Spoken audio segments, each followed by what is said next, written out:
on Crimes and Punishments, by Cesare Beccaria, translated by Edward Duncan Ingraham. Introduction. In every human society there is an effort continually tending to confer on one part the height of power and happiness, and to reduce the other to the extreme of weakness and misery. The intent of good laws is to oppose this effort, and to diffuse their influence universally and equally. But men generally abandoned the care of their most important concerns to the uncertain prudence and discretion of those whose interest it is to reject the best and wisest institutions, and it is not till they have been led into 1,000 mistakes in matters the most essential to their lives and liberties, and are weary of suffering, that they can be induced to apply a remedy to the evils with which they are oppressed.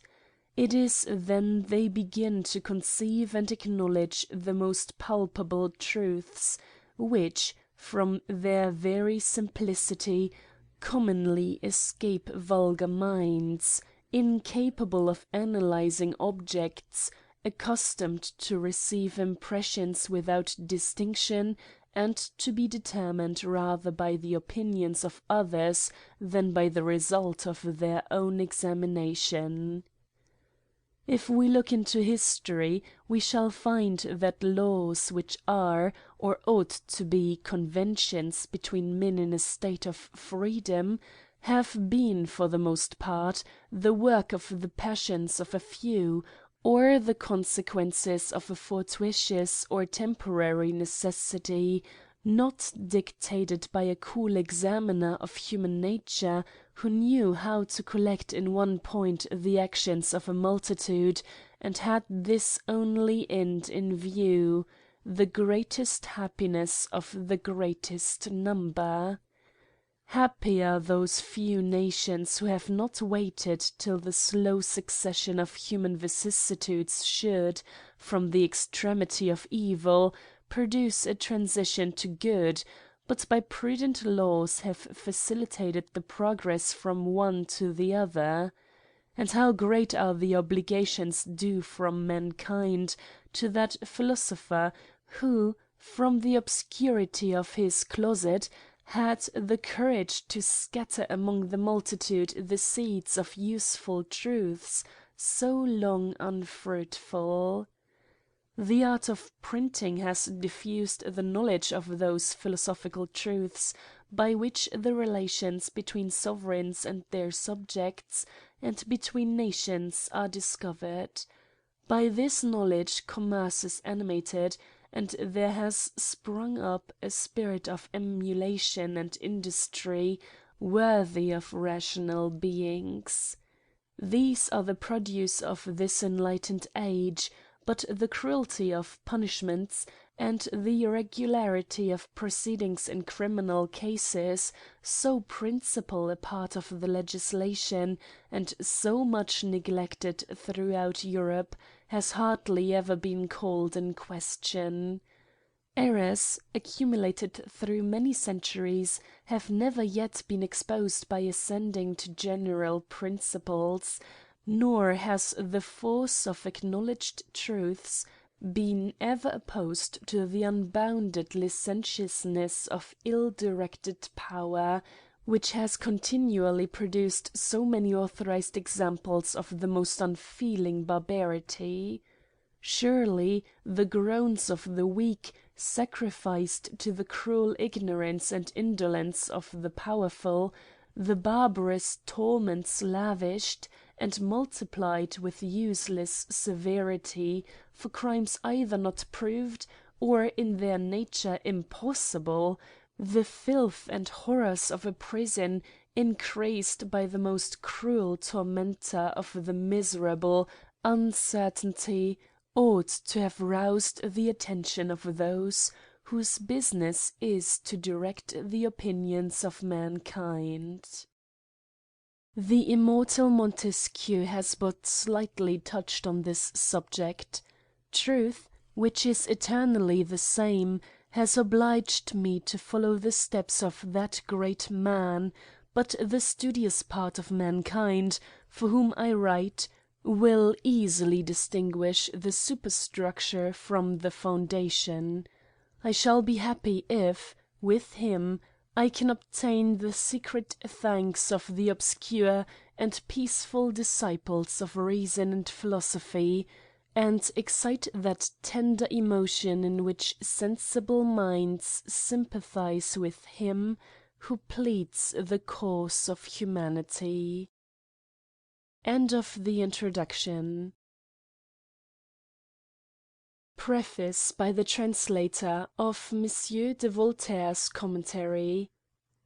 Who the author of the translation of M. de Voltaire's commentary upon the Marquis Beccaria's essay on Crimes and Punishments was, I have never been able to ascertain, but it has always been a matter of regret to me that it should have been suffered, by its appearance in print, to derogate from the reputation of the original. It appears indeed, at the first view, to be a studied attempt to burlesque the style and misrepresent the sense of that celebrated writer. These circumstances induce me, upon the publication of a new edition of the essay, to offer a new translation, with the hope that, though it be impossible to transfer to another language the spirit that characterizes the style of the original, I might render M. de Voltaire intelligible to the American reader. That this was not the case heretofore, I need only appeal to those who have had the patience to read the version annexed to the first American edition of the Essay on Crimes and Punishments. The reasons are sufficiently obvious. The translator appears to have been imperfectly acquainted with the French language, and totally unacquainted with English or French law terms and proceedings, a knowledge of which is absolutely necessary in order to avoid gross errors in translating a work in which legal phrases so frequently occur. Proper names also, which the French generally alter to suit their own convenience, appear to have caused him considerable embarrassment. Mark Antonin being rendered Mark Anthony instead of Marcus Antonius, and Madame Brinvier is from the same cause metamorphosed into a man. For some reason also all the notes and references by M. de Voltaire are omitted. It may at the same time not be improper to remark that, the translation being a literal one, the style is uncouth to a degree of barbarism, in consequence of the Gallicism with which it abounds.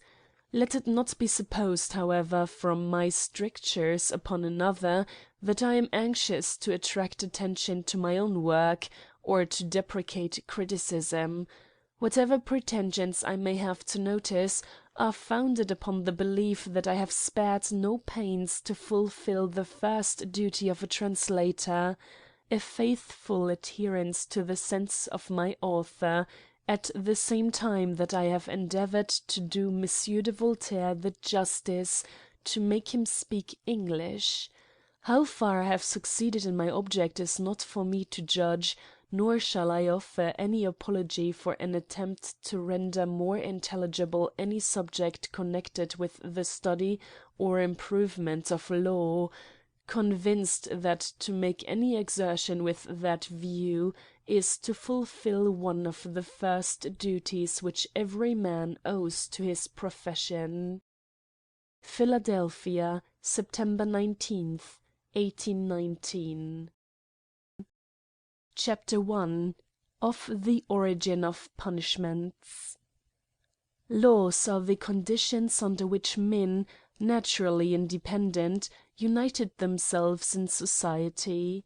Weary of living in a continual state of war, and of enjoying a liberty which became of little value, from the uncertainty of its duration, they sacrificed one part of it to enjoy the rest in peace and security. The sum of all these portions of the liberty of each individual constituted the sovereignty of a nation, and was deposited in the hands of the sovereign as the lawful administrator. But it was not sufficient only to establish this deposit; it was also necessary to defend it from the usurpation of each individual, who will always endeavour to take away from the mass, not only his own portion, but to encroach on that of others. Some motives, therefore, that strike the senses were necessary to prevent the despotism of each individual from plunging society into its former chaos. Such motives are the punishments established against the infractors of the laws. I say that motives of this kind are necessary, because experience shows that the multitude adopt no established principle of conduct, and because society is prevented from approaching that dissolution, to which, as well as all other parts of the physical and moral world, it naturally tends, only by motives that are the immediate objects of sense, and which, being continually presented to the mind, are sufficient to counterbalance the effects of the passions of the individual which oppose the general good. Neither the power of eloquence nor the sublimest truths are sufficient to restrain, for any length of time, those passions which are excited by the lively impressions of present objects. End of chapter 1. Chapter 2. Of the right to punish. Every punishment which does not arise from absolute necessity, says the great Montesquieu, is tyrannical. A proposition which may be made more general thus: every act of authority of one man over another, for which there is not an absolute necessity, is tyrannical. It is upon this then that the sovereign's right to punish crimes is founded, that is, upon the necessity of defending the public liberty, entrusted to his care, from the usurpation of individuals, and punishments are just in proportion as the liberty, preserved by the sovereign, is sacred and valuable. Let us consult the human heart, and there we shall find the foundations of the sovereign's right to punish, for no advantage in moral policy can be lasting which is not founded on the indelible sentiments of the heart of man. Whatever law deviates from this principle will always meet with a resistance which will destroy it in the end, for the smallest force continually applied will overcome the most violent motion communicated to bodies. No man ever gave up his liberty merely for the good of the public. Such a chimera exists only in romances. Every individual wishes, if possible, to be exempt from the compacts that bind the rest of mankind.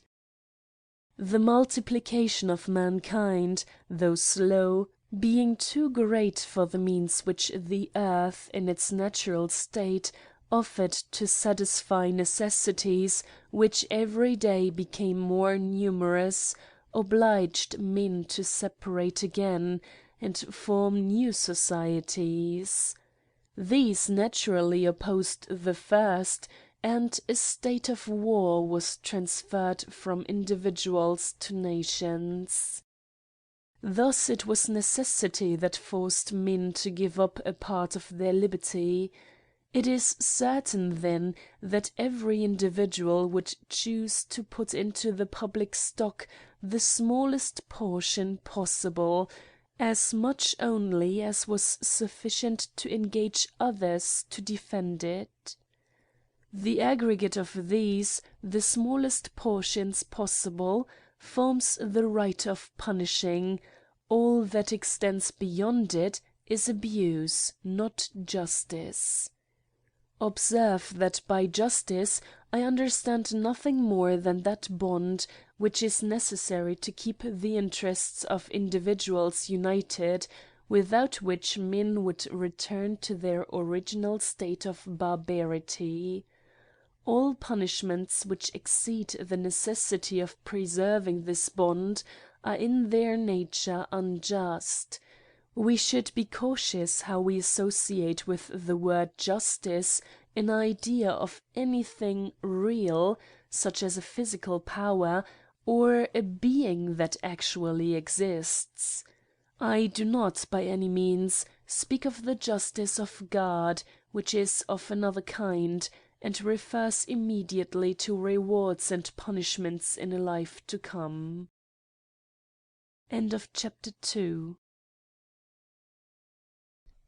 Chapter 3.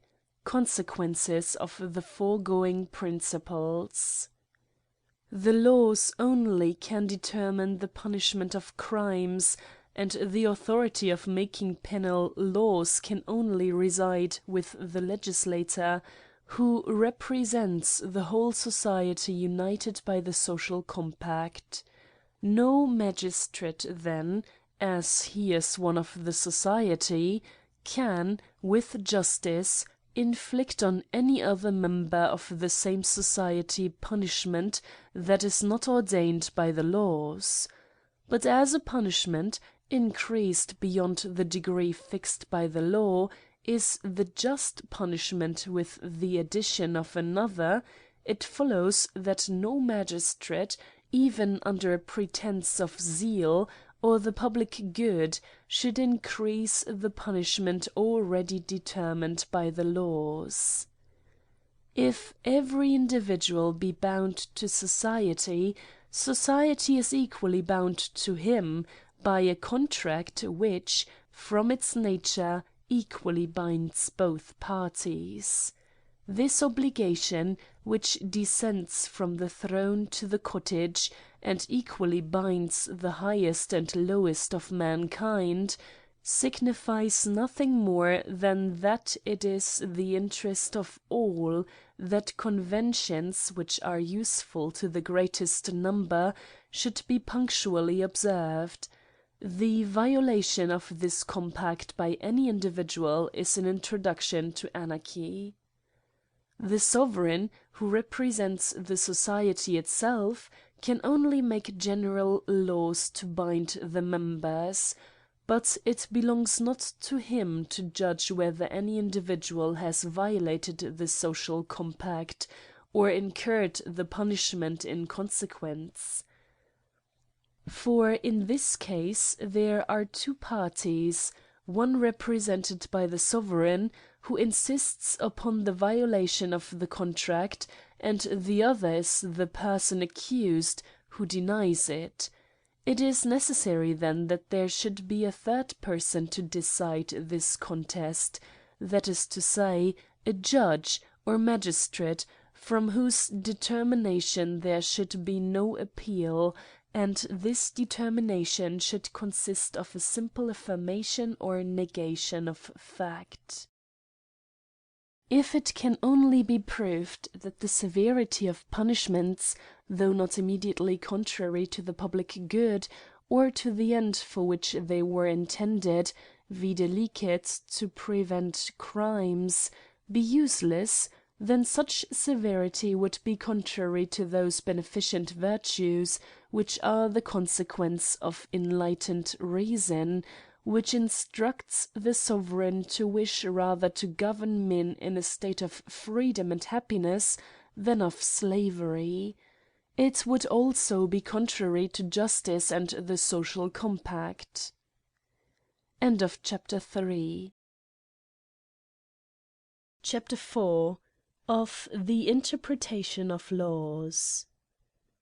Judges, in criminal cases, have no right to interpret the penal laws, because they are not legislators. They have not received the laws from our ancestors as a domestic tradition, or as the will of a testator, which his heirs and executors are to obey, but they receive them from a society actually existing, or from the sovereign, its representative.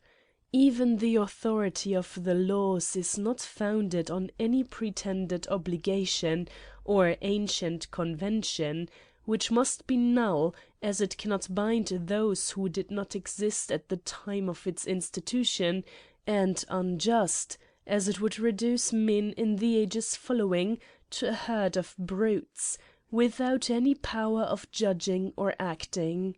The laws receive their force and authority from an oath of fidelity, either tacit or expressed, which living subjects have sworn to their sovereign, in order to restrain the intestine fermentation of the private interest of individuals. From hence springs their true and natural authority. Who then is their lawful interpreter? The sovereign, that is, the representative of society, and not the judge, whose office is only to examine if a man have or have not committed an action contrary to the laws. In every criminal case the judge should reason syllogistically. The major should be the general law, the minor the conformity of the action or its opposition to the laws, the conclusion liberty or punishment. If the judge be obliged by the imperfection of the laws, or chooses to make any other or more syllogisms than this, it will be an introduction to uncertainty. There is nothing more dangerous than the common axiom, the spirit of the laws is to be considered. To adopt it is to give way to the torrent of opinions. This may seem a paradox to vulgar minds, which are more strongly affected by the smallest disorder before their eyes, than by the most pernicious though remote consequences produced by one false principle adopted by a nation. Our knowledge is in proportion to the number of our ideas. The more complex these are, the greater is the variety of positions in which they may be considered. Every man has his own particular point of view, and at different times sees the same objects in very different lights. The spirit of the laws will then be the result of the good or bad logic of the judge, and this will depend on his good or bad digestion, on the violence of his passions, on the rank or condition of the accused, or on his connections with the judge, and on all those little circumstances which change the appearance of objects in the fluctuating mind of man. Hence we see the fate of a delinquent changed many times in passing through the different courts of judicature, and his life and liberty victims to the false ideas or ill humour of the judge, who mistakes the vague result of his own confused reasoning for the just interpretation of the laws. We see the same crimes punished in a different manner at different times in the same tribunals, the consequence of not having consulted the constant and invariable voice of the laws, but the erring instability of arbitrary interpretation. The disorders that may arise from a rigorous observance of the letter of penal laws are not to be compared with those produced by the interpretation of them.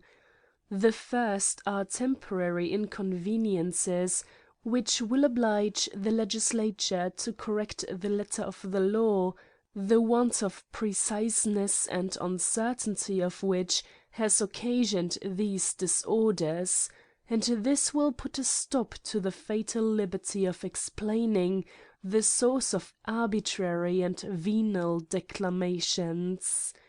When the code of laws is once fixed, it should be observed in the literal sense, and nothing more is left to the judge than to determine whether an action be or be not conformable to the written law. When the rule of right, which ought to direct the actions of the philosopher as well as the ignorant, is a matter of controversy, not of fact, the people are slaves to the magistrates. The despotism of this multitude of tyrants is more insupportable the less the distance is between the oppressor and the oppressed, more fatal than that of one, for the tyranny of many is not to be shaken off, but by having recourse to that of one alone.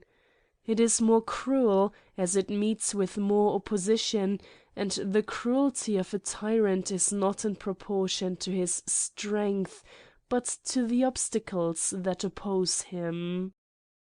These are the means by which security of person and property is best obtained, which is just, as it is the purpose of uniting in society, and it is useful as each person may calculate exactly the inconveniences attending every crime.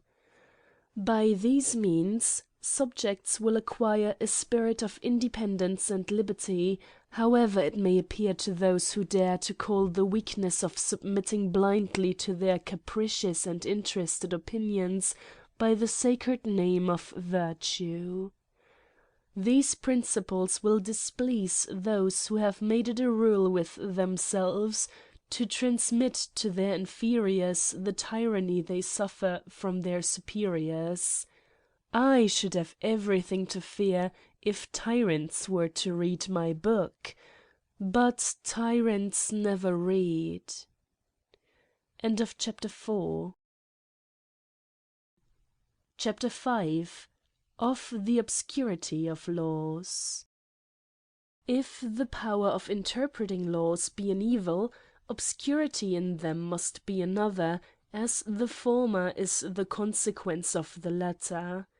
This evil will be still greater if the laws be written in a language unknown to the people, who, being ignorant of the consequences of their own actions, become necessarily dependent on a few who are interpreters of the laws, which, instead of being public and general, are thus rendered private and particular. What must we think of mankind when we reflect that such is the established custom of the greatest part of our polished and enlightened Europe? Crimes will be less frequent in proportion as the code of laws is more universally read and understood, for there is no doubt but that the eloquence of the passions is greatly assisted by the ignorance and uncertainty of punishments.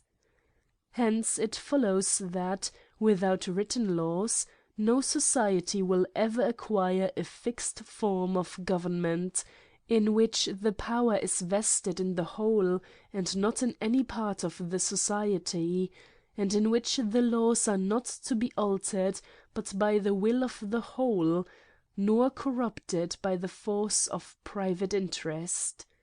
Experience and reason show us that the probability of human traditions diminishes in proportion as they are distant from their sources. How then can laws resist the inevitable force of time, if there be not a lasting monument of the social compact? Hence we see the use of printing, which alone makes the public, and not a few individuals, the guardians and defenders of the laws. It is this art which, by diffusing literature, has gradually dissipated the gloomy spirit of cabal and intrigue. To this art it is owing that the atrocious crimes of our ancestors, who were alternately slaves and tyrants, are become less frequent. Those who are acquainted with the history of the 2 or 3 last centuries may observe how from the lap of luxury and effeminacy have sprung the most tender virtues, humanity, benevolence, and toleration of human errors. They may contemplate the effects of what was so improperly called ancient simplicity and good faith, humanity groaning under implacable superstition, the avarice and ambition of a few, staining with human blood the thrones and palaces of kings, secret treasons and public massacres, every noble a tyrant over the people, and the ministers of the gospel of Christ bathing their hands in blood in the name of the God of all mercy. We may talk as we please of the corruption and degeneracy of the present age, but happily we see no such horrid examples of cruelty and oppression. End of chapter 5. Chapter 6. Of the proportion between crimes and punishments. It is not only the common interest of mankind that crimes should not be committed, but that crimes of every kind should be less frequent in proportion to the evil they produce to society. Therefore, the means made use of by the legislature to prevent crimes should be more powerful in proportion as they are destructive of the public safety and happiness, and as the inducements to commit them are stronger. Therefore, there ought to be a fixed proportion between crimes and punishments. It is impossible to prevent entirely all the disorders which the passions of mankind cause in society. These disorders increase in proportion to the number of people and the opposition of private interests. If we consult history, we shall find them increasing in every state with the extent of dominion. In political arithmetic, it is necessary to substitute a calculation of probabilities to mathematical exactness. That force which continually impels us to our own private interest, like gravity, acts incessantly, unless it meets with an obstacle to oppose it. The effects of this force are the confused series of human actions.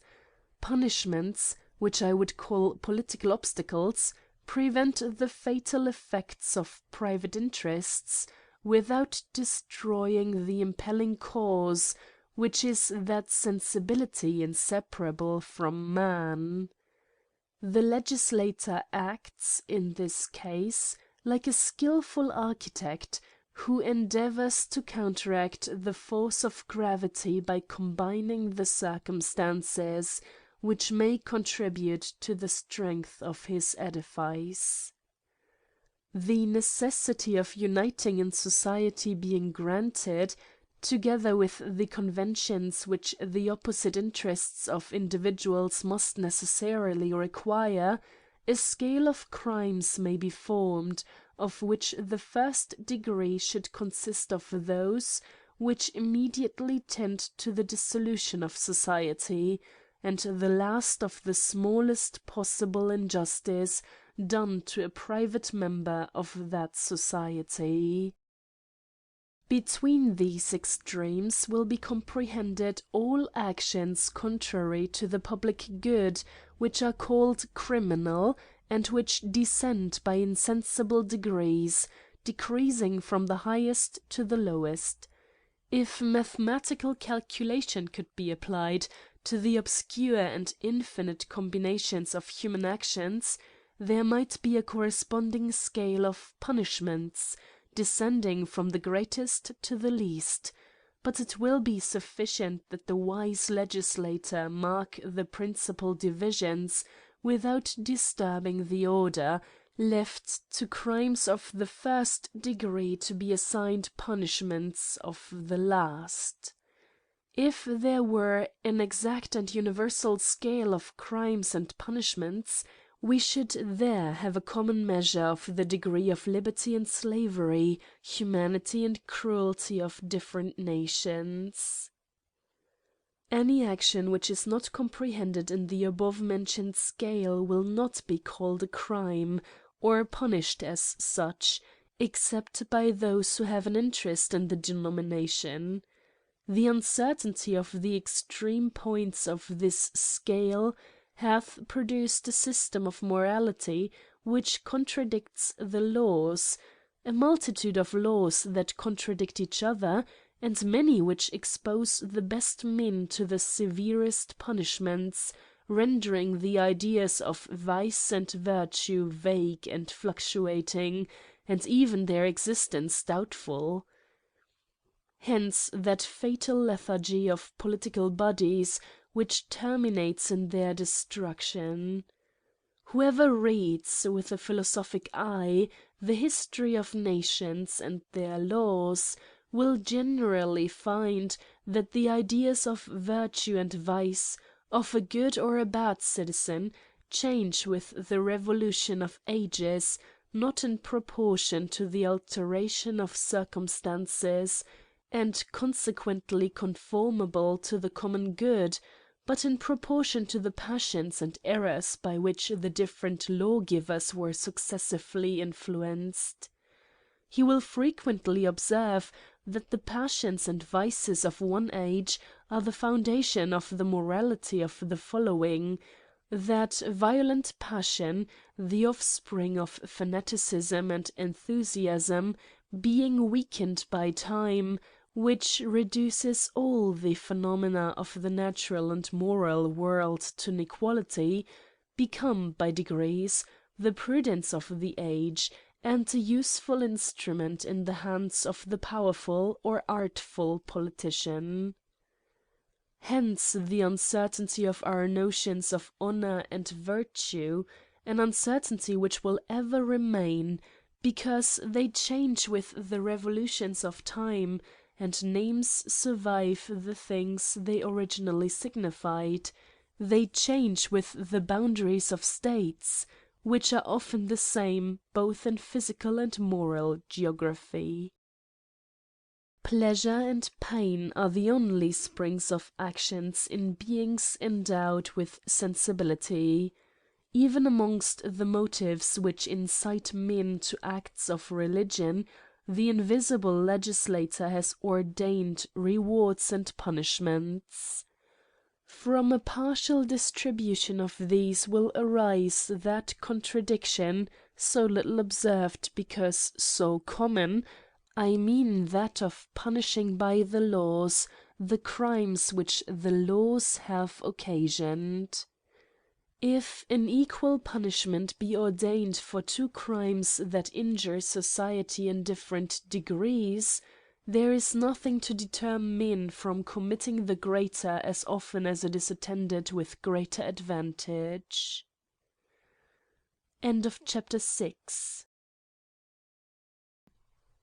Chapter VII. Of estimating the degree of crimes.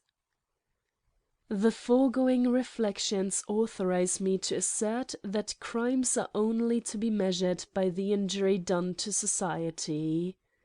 They err, therefore, who imagine that a crime is greater or less according to the intention of the person by whom it is committed, for this will depend on the actual impression of objects on the senses, and on the previous disposition of the mind, both which will vary in different persons, and even in the same person at different times, according to the succession of ideas, passions, and circumstances.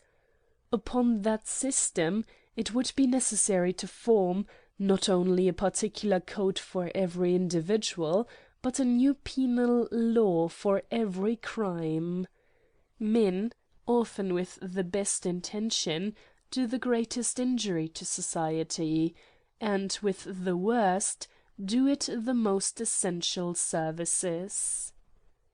Others have estimated crimes rather by the dignity of the person offended than by their consequences to society. If this were the true standard, the smallest irreverence to the divine being ought to be punished with infinitely more severity than the assassination of a monarch. In short, others have imagined that the greatness of the sin should aggravate the crime. But the fallacy of this opinion will appear on the slightest consideration of the relations between man, and between God and man. The relations between man and man are relations of equality. Necessity alone hath produced, from the opposition of private passions and interests, the idea of public utility, which is the foundation of human justice. The other are relations of dependence, between an imperfect creature and his Creator, the most perfect of beings, who has reserved to himself the sole right of being both lawgiver and judge, for he alone can, without injustice, be at the same time both the one and the other. If he hath decreed eternal punishments for those who disobey his will, shall an insect dare to put himself in the place of divine justice, or pretend to punish for the Almighty, who is himself all-sufficient, who cannot receive impressions of pleasure or pain, and who alone, of all other beings, acts without being acted upon? The degree of sin depends on the malignity of the heart, which is impenetrable to finite beings. How then can the degree of sin serve as a standard to determine the degree of crimes? If that were admitted, men may punish when God pardons, and pardon when God condemns, and thus act in opposition to the Supreme Being. End of Chapter 7. Chapter 8. Of the Division of Crimes. We have proved, then, that crimes are to be estimated by the injury done to society. This is one of those palpable truths which, though evident to the meanest capacity, yet by a combination of circumstances, are only known to a few thinking men in every nation and in every age. But opinions, worthy only of the despotism of Asia, and passions, armed with power and authority, have, generally by insensible, and sometimes by violent impressions on the timid credulity of men, effaced those simple ideas which perhaps constituted the first philosophy of an infant society. Happily, the philosophy of the present enlightened age seems again to conduct us to the same principles, and with that degree of certainty which is obtained by a rational examination and repeated experience. A scrupulous adherence to order would require that we should now examine and distinguish the different species of crimes and the modes of punishment, but they are so variable in their nature, from the different circumstances of ages and countries, that the detail would be tiresome and endless. It will be sufficient for my purpose to point out the most general principles, and the most common and dangerous errors, in order to undeceive as well those who, from a mistaken zeal for liberty, would introduce anarchy and confusion, as those who pretend to reduce society in general to the regularity of a covenant. Some crimes are immediately destructive of society or its representative, others attack the private security of the life, property or honor of individuals, and a third class consists of such actions as are contrary to the laws which relate to the general good of the community. The first, which are of the highest degree, as they are most destructive of society, are called crimes of lèse-majesté, high treason. Tyranny and ignorance, which have confounded the clearest terms and ideas, have given this appellation to crimes of a different nature, and consequently have established the same punishment for each, and on this occasion, as on 1,000 others, men have been sacrificed victims to a word. Every crime, even of the most private nature, injures society, but every crime does not threaten its immediate destruction. Moral as well as physical actions have their sphere of activity differently circumscribed, like all the movements of nature, by time and space.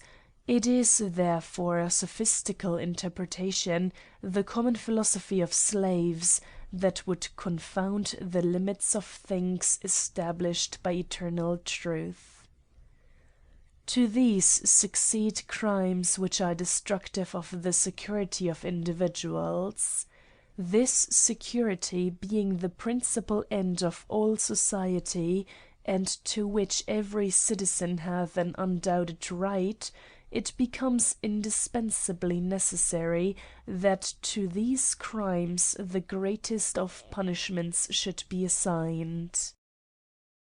The opinion that every member of society has a right to do anything that is not contrary to the laws, without fearing any other inconveniences than those which are the natural consequences of the action itself, is a political dogma which should be defended by the laws, inculcated by the magistrates, and believed by the people, a sacred dogma without which there can be no lawful society, a just recompense for our sacrifice of that universal liberty of action common to all sensible beings, and only limited by our natural powers. By this principle our minds become free, active, and vigorous. By this alone we are inspired with that virtue which knows no fear, so different from that pliant prudence, worthy of those only who can bear a precarious existence.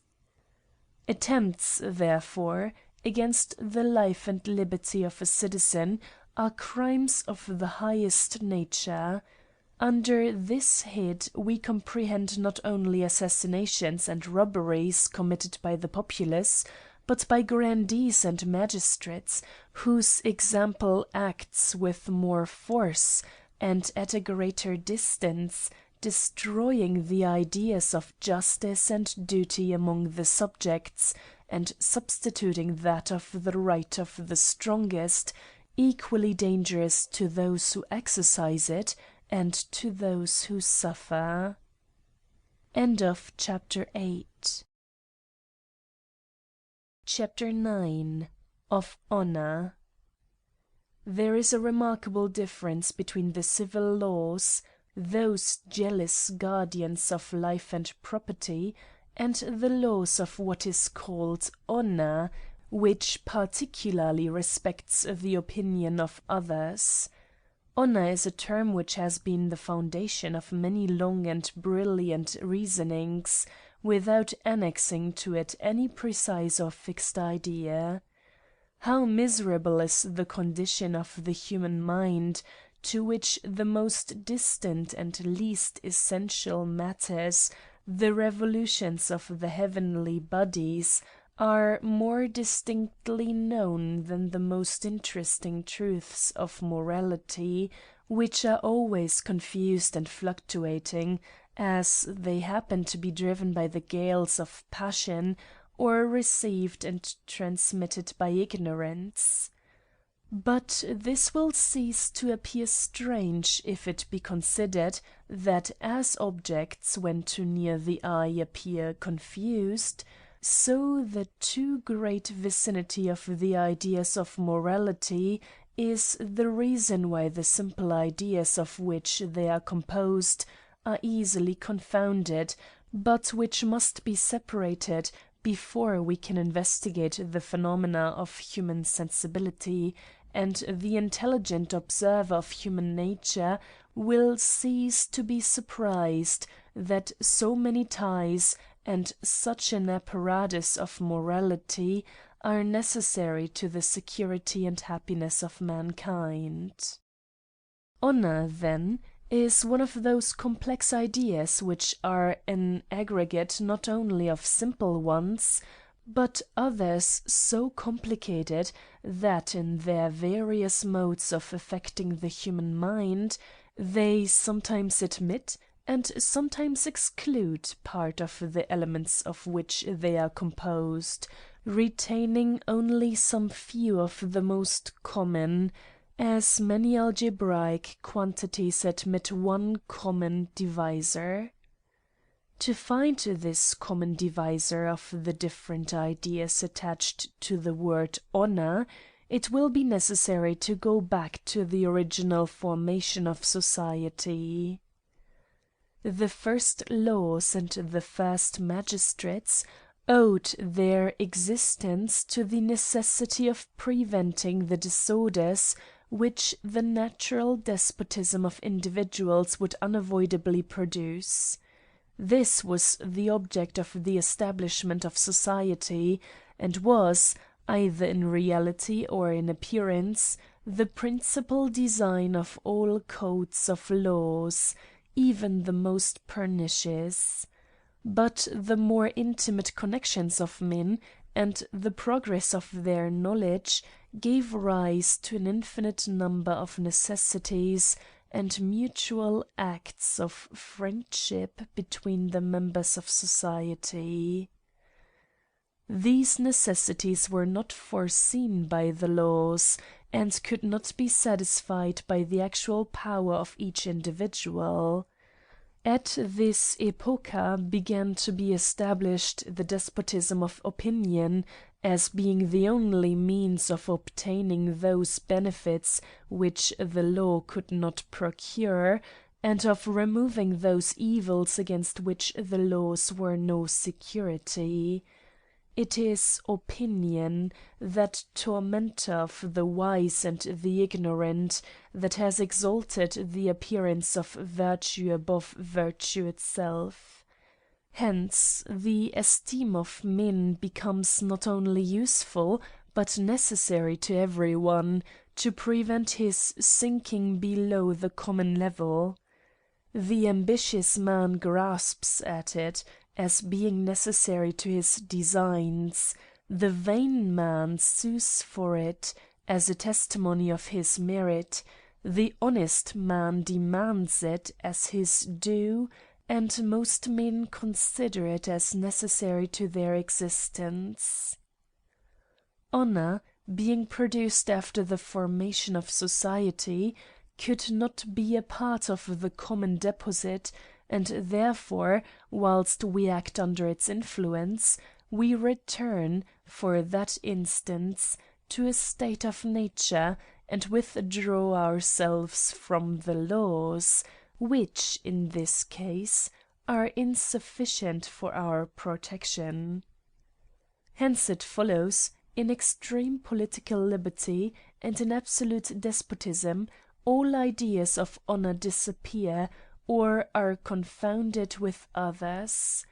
In the first case, reputation becomes useless from the despotism of the laws, and in the second, the despotism of one man, annulling all civil existence, reduces the rest to a precarious and temporary personality.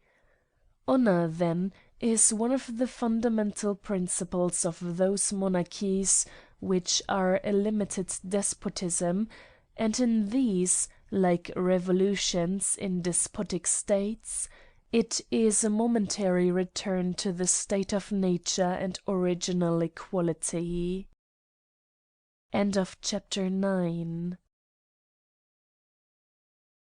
Chapter 10 of Dueling. From the necessity of the esteem of others have arisen single combats, and they have been established by the anarchy of the laws. They are thought to have been unknown to the ancients, perhaps because they did not assemble in their temples, in their theatres, or with their friends, suspiciously armed with swords, and perhaps because single combats were a common spectacle exhibited to the people by gladiators, who were slaves, and whom free men disdained to imitate. In vain have the laws endeavoured to abolish this custom by punishing the offenders with death. A man of honour, deprived of the esteem of others, foresees that he must be reduced either to a solitary existence, insupportable to a social creature, or become the object of perpetual insult, considerations sufficient to overcome the fear of death. What is the reason that duels are not so frequent among the common people as amongst the great? Not only because they do not wear swords, but because to men of that class reputation is of less importance than it is to those of a higher rank, who commonly regard each other with distrust and jealousy. It may not be without its use to repeat here what has been mentioned by other writers, viz. That the best method of preventing this crime is to punish the aggressor, that is, the person who gave occasion to the duel, and to acquit him who, without any fault on his side, is obliged to defend that which is not sufficiently secured to him by the laws. End of chapter 10. Chapter 11. Of crimes which disturb the public tranquility. Another class of crimes are those which disturb the public tranquility and the quiet of the citizens, such as tumults and riots in the public streets, which are intended for commerce and the passage of the inhabitants, the discourses of fanatics which rouse the passions of the curious multitude, and gain strength from the number of their hearers, who, though deaf to calm and solid reasoning, are always affected by obscure and mysterious enthusiasm. The illumination of the streets during the night at the public expense, guards stationed in different quarters of the city, the plain and moral discourses of religion reserved for the silence and tranquillity of churches, and protected by authority, and harangues in support of the interest of the public, delivered only at the general meetings of the nation, in Parliament, or where the sovereign resides, are all means to prevent the dangerous effects of the misguided passions of the people. These should be the principal objects of the vigilance of a magistrate, and which the French call police. But if this magistrate should act in an arbitrary manner, and not in conformity to the code of laws, which ought to be in the hands of every member of the community, he opens a door to tyranny, which always surrounds the conflicts of political liberty. I do not know of any exception to this general axiom, that every member of society should know when he is criminal and when innocent. If censors, and in general arbitrary magistrates, be necessary in any government, it produces from some fault in the constitution. The uncertainty of crimes hath sacrificed more victims to secret tyranny than have ever suffered by public and solemn cruelty. What are, in general, the proper punishments for crimes? Is the punishment of death really useful or necessary for the safety or good order of society? Are tortures and torments consistent with justice, or do they answer the end proposed by the laws? Which is the best method of preventing crimes? Are the same punishments equally useful at all times? What influence have they on manners? These problems should be solved with that geometrical precision which the mist of sophistry, the seduction of eloquence, and the timidity of doubt are unable to resist. If I have no other merit than that of having first presented to my country with a greater degree of evidence what other nations have written and are beginning to practice, I shall account myself fortunate. But if, by supporting the rights of mankind and of invincible truth, I shall contribute to save from the agonies of death one unfortunate victim of tyranny, or of ignorance equally fatal, his blessing and tears of transport will be a sufficient consolation to me for the contempt of all mankind. End of chapter 11. Chapter 12. Of the intent of punishments. From the foregoing considerations it is evident that the intent of punishments is not to torment a sensible being, nor to undo a crime already committed. It is possible that torments and useless cruelty, the instrument of furious fanaticism, or the impotency of tyrants, can be authorized by a political body, which, so far from being influenced by passion, should be the cool moderator of the passions of individuals. Can the groans of a tortured wretch recall the time past, or reverse the crime he has committed? The end of punishments, therefore, is no other than to prevent the criminal from doing further injury to society, and to prevent others from committing the like offence. Such punishments, therefore, and such a mode of inflicting them, ought to be chosen as will make the strongest and most lasting impressions on the minds of others, with the least torment to the body of the criminal. End of chapter 12. Chapter 13. Of the credibility of witnesses. To determine exactly the credibility of a witness and the force of evidence, it is an important point in every good legislation.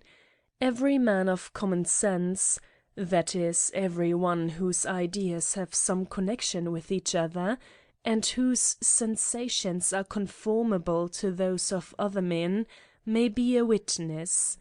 But the credibility of his evidence will be in proportion as he is interested in declaring or concealing the truth. Hence it appears how frivolous is the reasoning of those who reject the testimony of women on account of their weakness, how puerile it is not to admit the evidence of those who are under sentence of death because they are dead in law, and how irrational to exclude persons branded with infamy, for in all cases they ought to be credited when they have no interest in giving false testimony. The credibility of a witness, then, should only diminish in proportion to the hatred, friendship, or connections subsisting between him and the delinquent. One witness is not sufficient, for, whilst the accused denies what the other affirms, truth remains suspended, and the right that every one has to be believed innocent turns the balance in his favor. The credibility of a witness is the less as the atrociousness of the crime is greater, from the improbability of its having been committed, as in cases of witchcraft and acts of wanton cruelty. The writers on penal laws have adopted a contrary principle, viz. That the credibility of a witness is greater as the crime is more atrocious. Behold their inhuman maxim, dictated by the most cruel imbecility: in atrocissimis leviores conjectura sufficiunt, et licet judici jura transgredi. Let us translate this sentence, that mankind may see one of the many unreasonable principles to which they are ignorantly subject. In the most atrocious crimes, the slightest conjectures are sufficient, and the judge is allowed to exceed the limits of the law. The absurd practices of legislators are often the effect of timidity, which is a principal source of the contradictions of mankind. The legislators, or rather lawyers, whose opinions when alive were interested and venal, but which after their death become a decisive authority, and are the sovereign arbiters of the lives and fortunes of men, terrified by the condemnation of some innocent person, have burdened the law with pompous and useless formalities, the scrupulous observance of which will place anarchical impunity on the throne of justice. At other times, perplexed by the atrocious crimes of difficult proof, they imagined themselves under a necessity of superseding the very formalities established by themselves, and thus, at one time with despotic impatience, and at another with feminine timidity, they transform their solemn judgments into a game of hazard. But to return. In the case of witchcraft, it is much more probable that a number of men should be deceived, than that any person should exercise a power which God hath refused to every created being. In like manner, in cases of wanton cruelty, the presumption is always against the accuser, for no man is cruel without some interest, without some motive of fear or hate. There are no spontaneous or superfluous sentiments in the heart of man, they are all the result of impressions on the senses. The credibility of a witness may also be diminished by his being a member of a private society, whose customs and principles of conduct are either not known or are different from those of the public. Such a man has not only his own passions, but those of the society of which he is a member. Finally, the credibility of a witness is null when the question relates to the words of a criminal, for the tone of voice, the gesture, all that precedes, accompanies and follows the different ideas which men annex to the same words, may so alter and modify a man's discourse, that it is almost impossible to repeat them precisely in the manner in which they were spoken. Besides, violent and uncommon actions, such as real crimes, leave a trace in the multitude of circumstances that attend them, and in their effects, but words remain only in the memory of the hearers, who are commonly negligent or prejudiced. It is infinitely easier then to found an accusation on the words than on the actions of a man, for in these the number of circumstances urged against the accused affords him variety of means of justification. End of chapter 13. Chapter 14. Of evidence and the proofs of a crime, and of the form of judgement. The following general theorem is of great use in determining the certainty of a fact. When the proofs of a crime are dependent on each other, that is, when the evidence of each witness, taken separately, proves nothing, or when all the proofs are dependent upon one, the number of proofs either increase or diminish the probability of the fact, for the force of the whole is no greater than the force of that on which they depend, and if this fails, they all fall to the ground. When the proofs are independent on each other, the probability of the fact increases in proportion to the number of proofs, for the falsehood of the one does not diminish the veracity of another. It may seem extraordinary that I speak of probability with regard to crimes, which, to deserve a punishment, must be certain. But this paradox will vanish when it is considered that, strictly speaking, moral certainty is only probability, but which is called a certainty because every man in his senses assents to it from a habit produced by the necessity of acting, and which is anterior to all speculation. That certainty which is necessary to decide that the accused is guilty is the very same which determines every man in the most important transactions of his life. The proofs of a crime may be divided into two classes, perfect and imperfect. I call those perfect which exclude the possibility of innocence, imperfect those which do not exclude this possibility. Of the first, one only is sufficient for condemnation. Of the second, as many are required as form a perfect proof, that is to say, that though each of these, separately taken, does not exclude the possibility of innocence, it is nevertheless excluded by their union. It should also be observed that the imperfect proofs, of which the accused, if innocent, might clear himself, and does not become perfect.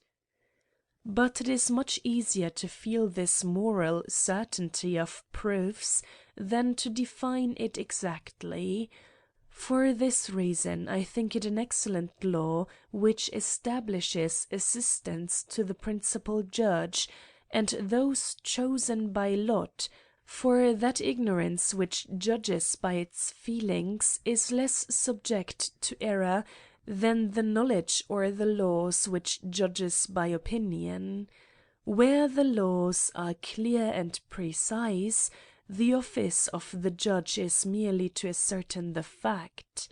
If, in examining the proofs of a crime, acuteness and dexterity be required, if clearness and precision be necessary in summoning up the result, to judge of the result itself nothing is wanting but plain and ordinary good sense, a less fallacious guide than the knowledge of a judge accustomed to find guilty, and to reduce all things to an artificial system borrowed from his studies. Happy the nation where the knowledge of the law is not a science. It is an admirable law which ordains that every man shall be tried by his peers, for when life, liberty and fortune are in question, the sentiments which a difference of rank and fortune inspires should be silent, That superiority with which the fortunate look upon the unfortunate, and that envy with which the inferior regard their superiors, should have no influence. But when the crime is an offence against a fellow subject, one half of the judges should be peers to the accused, and the other peers to the person offended, so that all private interest, which, in spite of ourselves, modifies the appearance of objects, even in the eyes of the most equitable, is counteracted, and nothing remains to turn aside the direction of truth and the laws. It is also just that the accused should have the liberty of excluding a certain number of his judges. Where his liberty is enjoyed for a long time, without any instance to the contrary, the criminal seems to condemn himself. All trials should be public. That opinion, which is the best, or perhaps the only cement of society, may curb the authority of the powerful, and the passions of the judge, and that the people may say, we are protected by the laws, we are not slaves. A sentiment which inspires courage, and which is the best tribute to a sovereign who knows his real interest. I shall not enter into particulars. There may be some persons who expect that I should say all that can be said upon this subject. To such, what I have already written must be unintelligible. End of chapter 14. Chapter 15. Of secret accusations. Secret accusations are a manifest abuse, but consecrated by custom in many nations, where, from the weakness of the government, they are necessary. This custom makes men false and treacherous.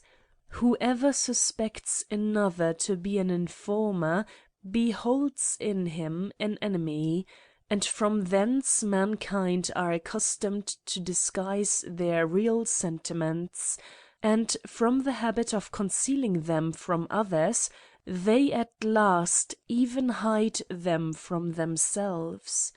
Unhappy are those who have arrived at this point. Without any certain and fixed principles to guide them, they fluctuate in the vast sea of opinion, and are busied only in escaping the monsters which surround them.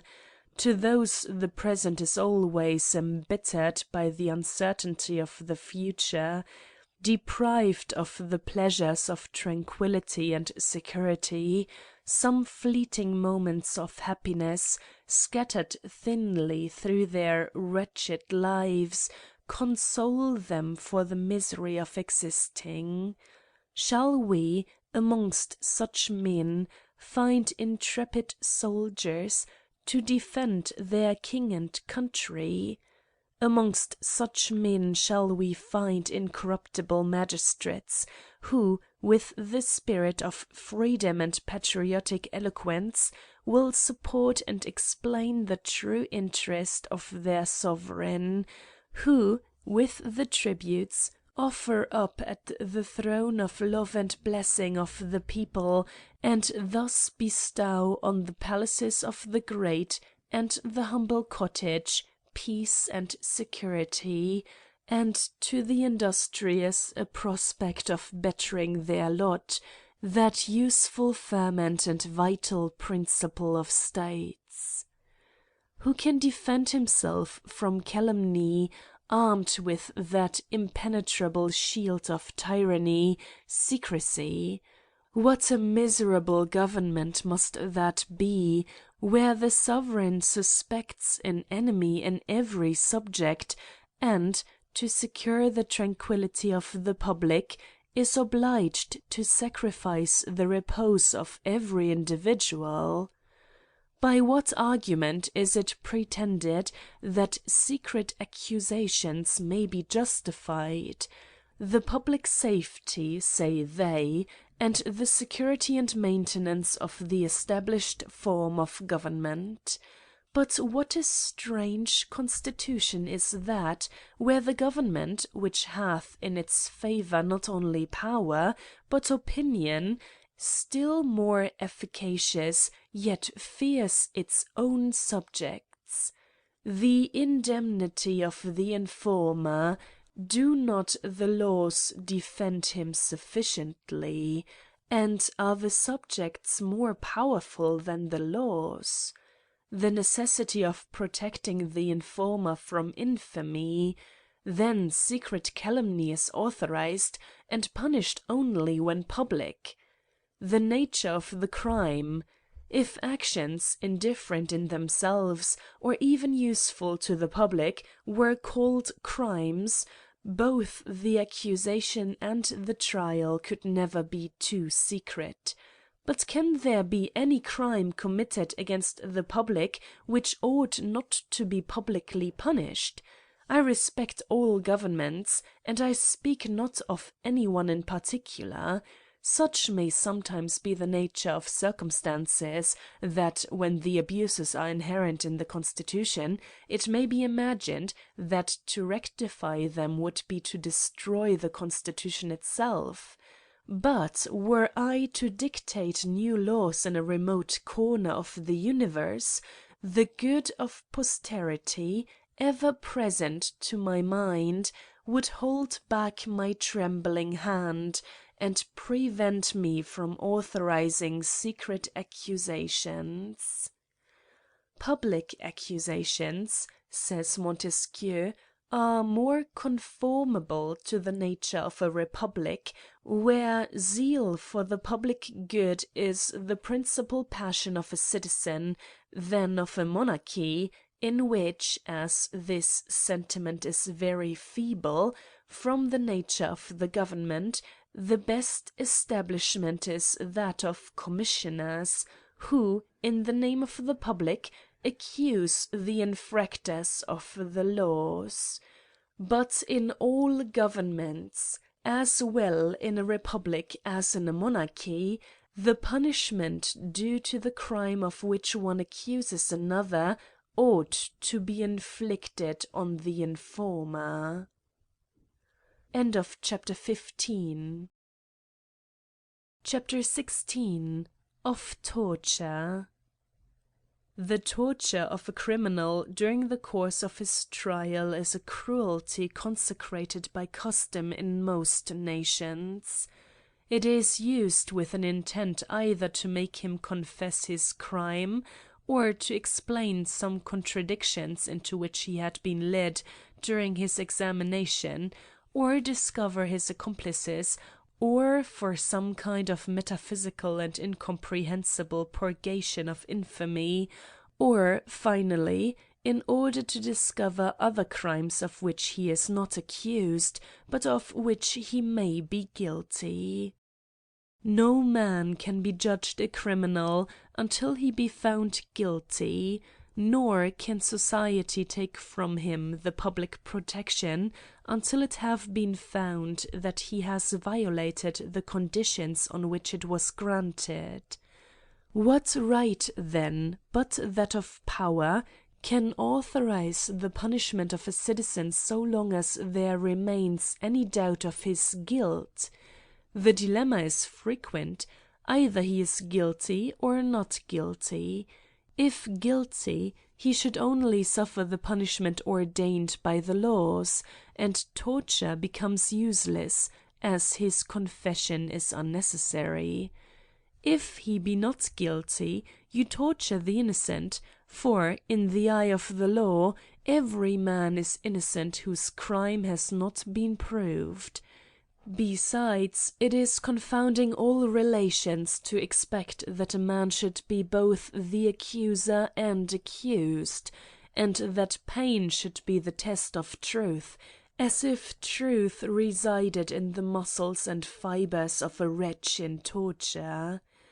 By this method the robust will escape, and the feeble be condemned. These are the inconveniencies of this pretended test of truth, worthy only of a cannibal, and which the Romans, in many respects barbarous, and whose savage virtue has been too much admired, reserved for the slaves alone. What is the political intention of punishments? To terrify and be an example to others. Is this intention answered by thus privately torturing the guilty and the innocent?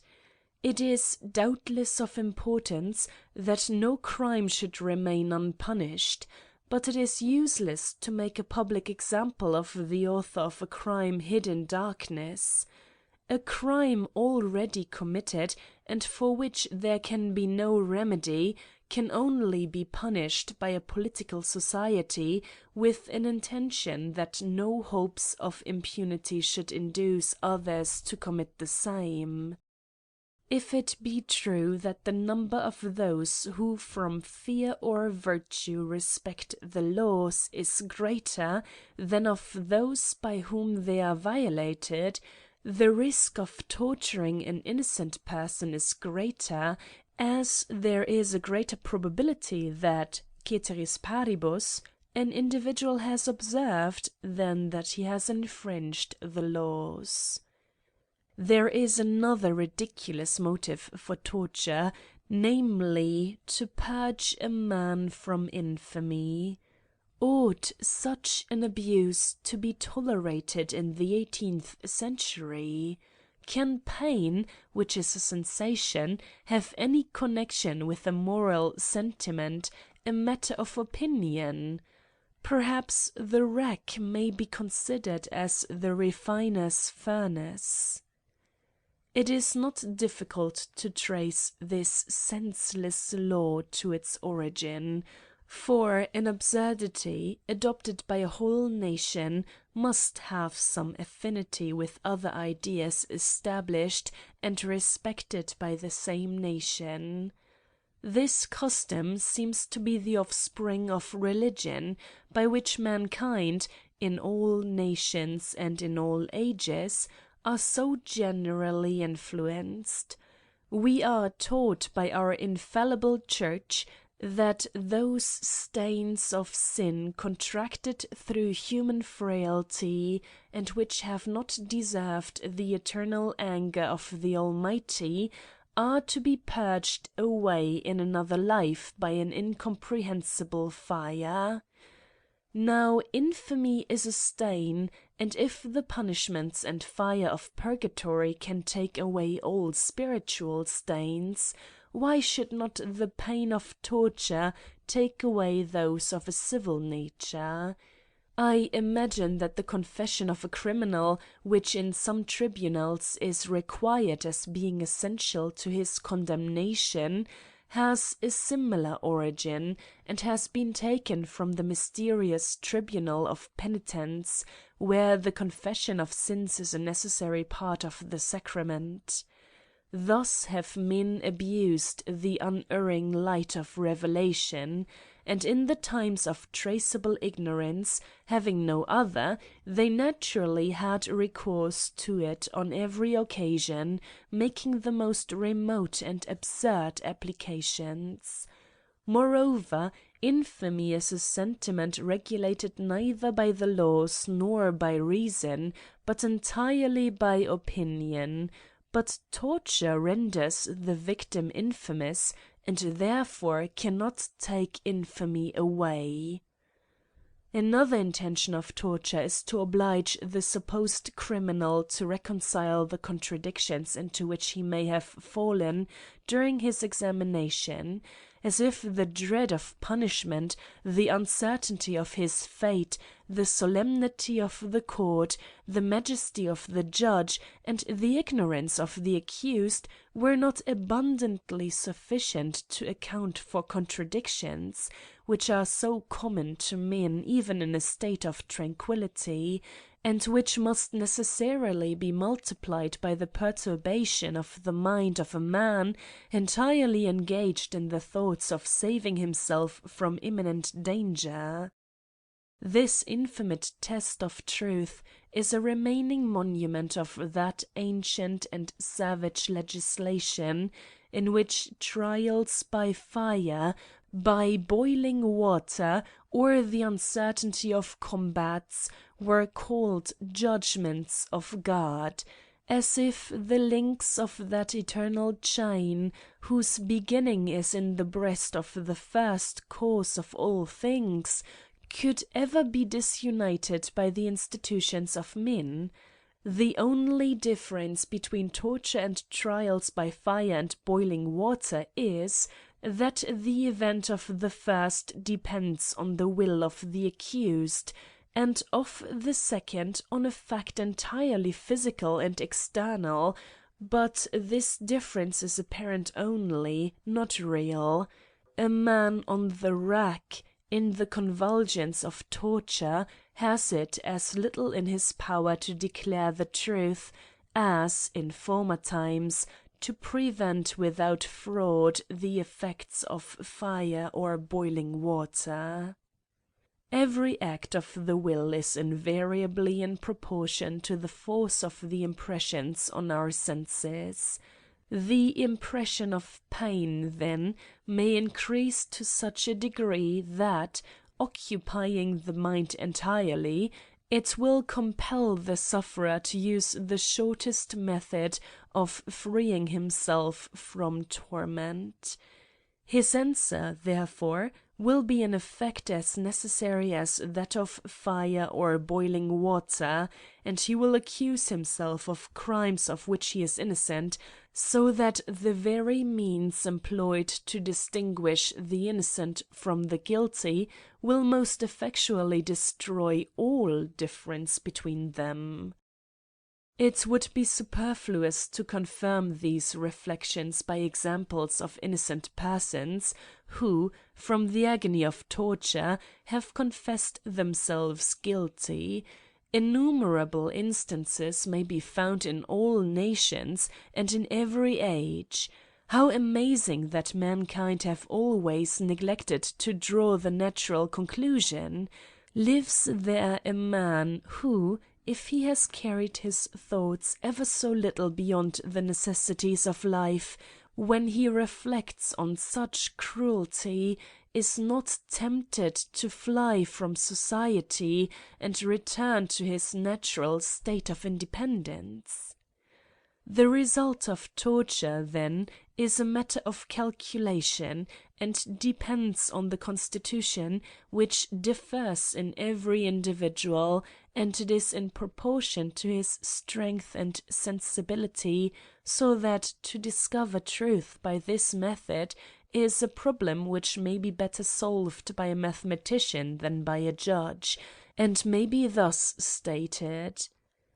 The force of the muscles and the sensibility of the nerves of an innocent person being given, it is required to find the degree of pain necessary to make him confess himself guilty of a given crime. The examination of the accused is intended to find out the truth, but if this be discovered with so much difficulty in the air, gesture, and countenance of a man at ease, how can it appear in a countenance distorted by the convulsions of torture?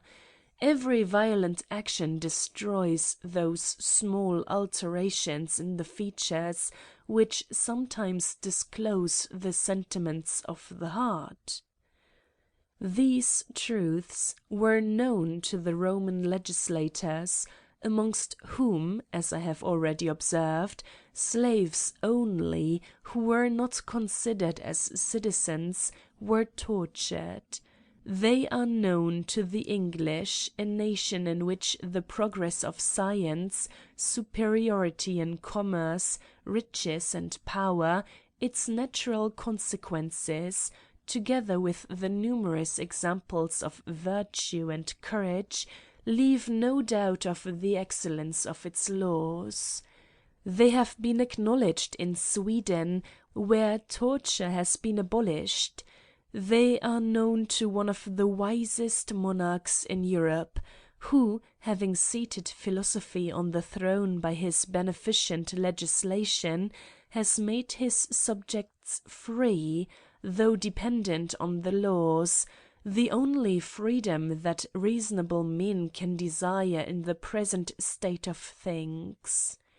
In short, torture has not been thought necessary in the laws of armies, composed chiefly of the dregs of mankind, where its use should seem most necessary.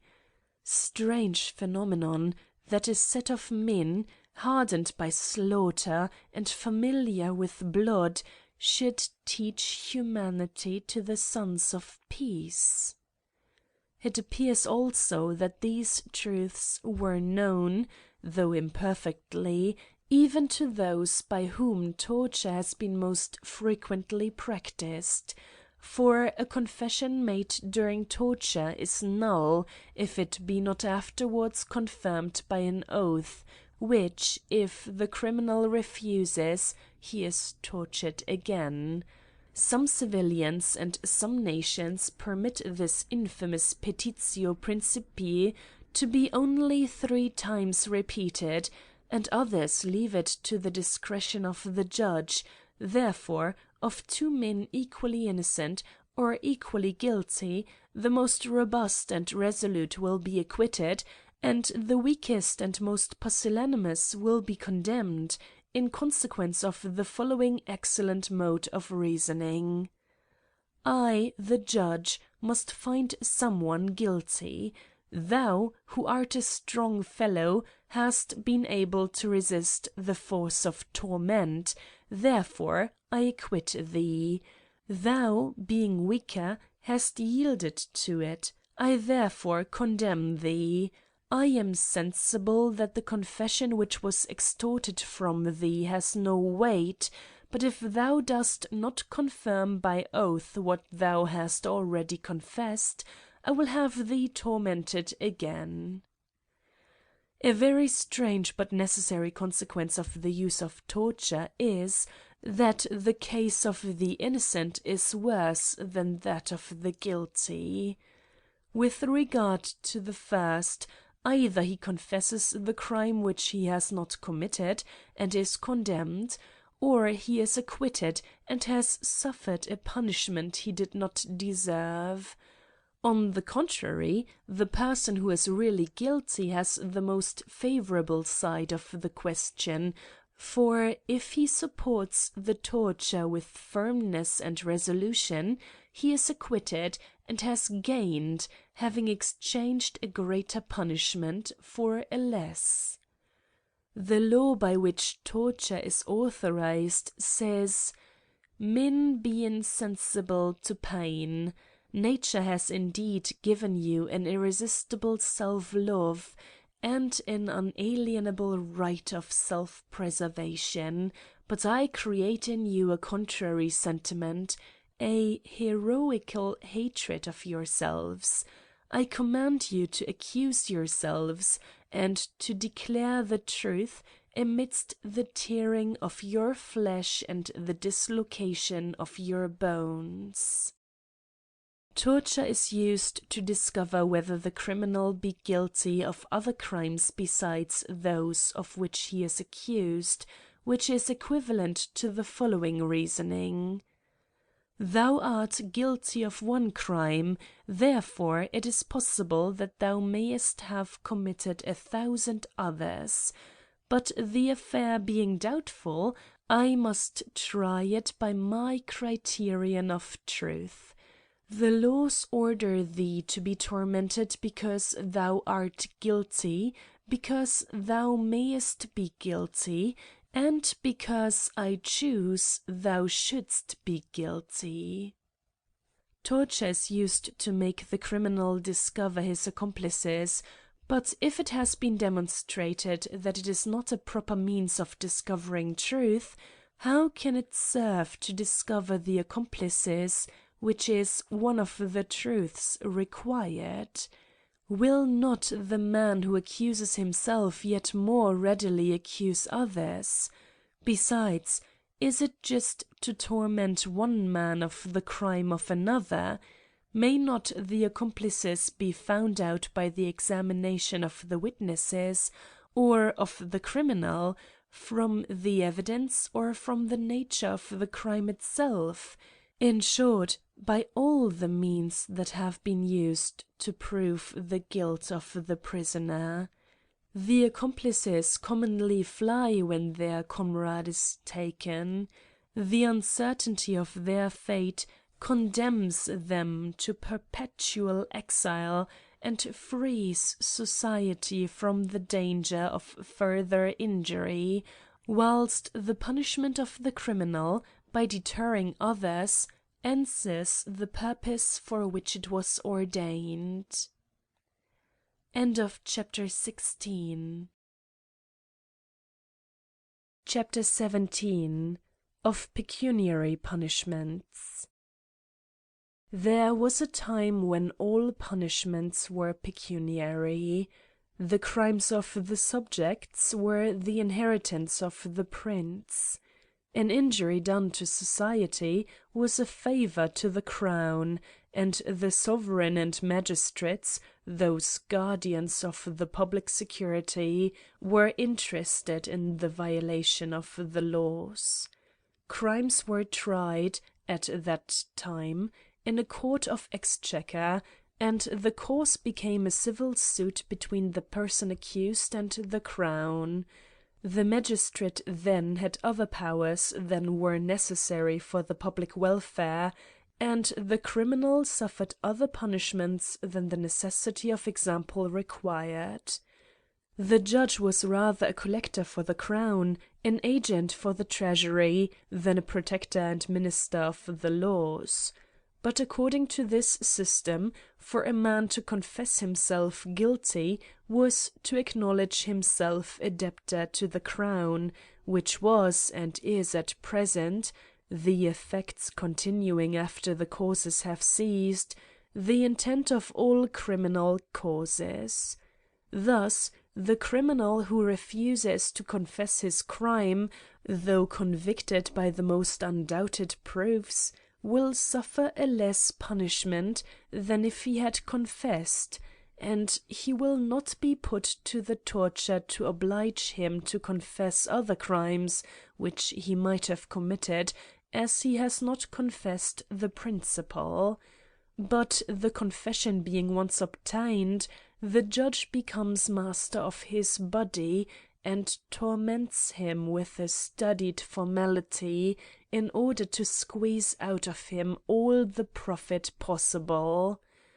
Confession, then, is allowed to be a convincing proof, especially when obtained by the force of torture, at the same time that an extrajudicial confession, when a man is at ease and under no apprehension, is not sufficient for his condemnation.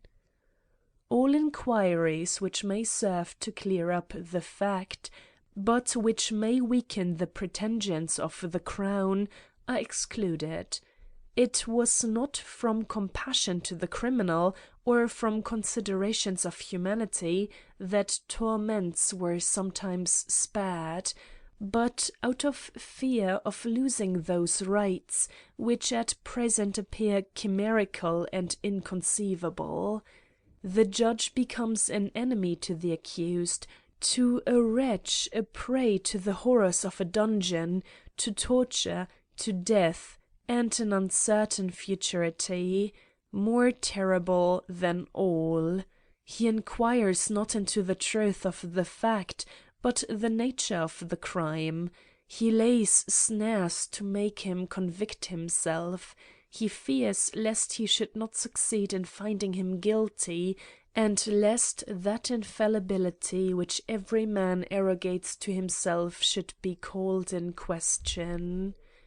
It is in the power of the magistrate to determine what evidence is sufficient to send a man to prison, That he may be proved innocent, he must first be supposed guilty. This is what is called an offensive prosecution, and such are all criminal proceedings in the 18th century, in all parts of our polished Europe. The true prosecution, for information, that is, an impartial inquiry into the fact, that which reason prescribes, which military laws adopt, and which Asiatic despotism allows in suits of one subject against another, is very little practised in any courts of justice. What a labyrinth of absurdities! Absurdities which will appear incredible to happier posterity. The philosopher only will be able to read, in the nature of man, the possibility of there ever having been such a system. End of chapter 17. Chapter 18. Of Oaths. There is a palpable contradiction between the laws and the natural sentiments of mankind in the case of oaths, which are administered to a criminal to make him speak the truth when the contrary is in his greatest interest, as if a man could think himself obliged to contribute to his own destruction, and as if, when interest speaks, religion was not generally silent, religion which in all ages has, of all other things, been most commonly abused. And indeed, upon what motive should it be respected by the wicked, when it has been thus violated by those who were esteemed by the wisest of men? The motives which religion opposes to the fear of impending evil and the love of life are too weak, as they are too distant, to make any impression on the senses. The affairs of the other world are regulated by laws entirely different from those by which human affairs are directed. Why then should you endeavour to compromise matters between them? Why should a man be reduced to the terrible alternative either of offending God or of contributing to his own immediate destruction? The laws which require an oath in such a case leave him only the choice of becoming a bad Christian or a martyr. For this reason, oaths become, by degrees, a mere formality, and all sentiments of religion, perhaps the only motive of honesty in the greatest part of mankind, are destroyed. Experience proves their inutility.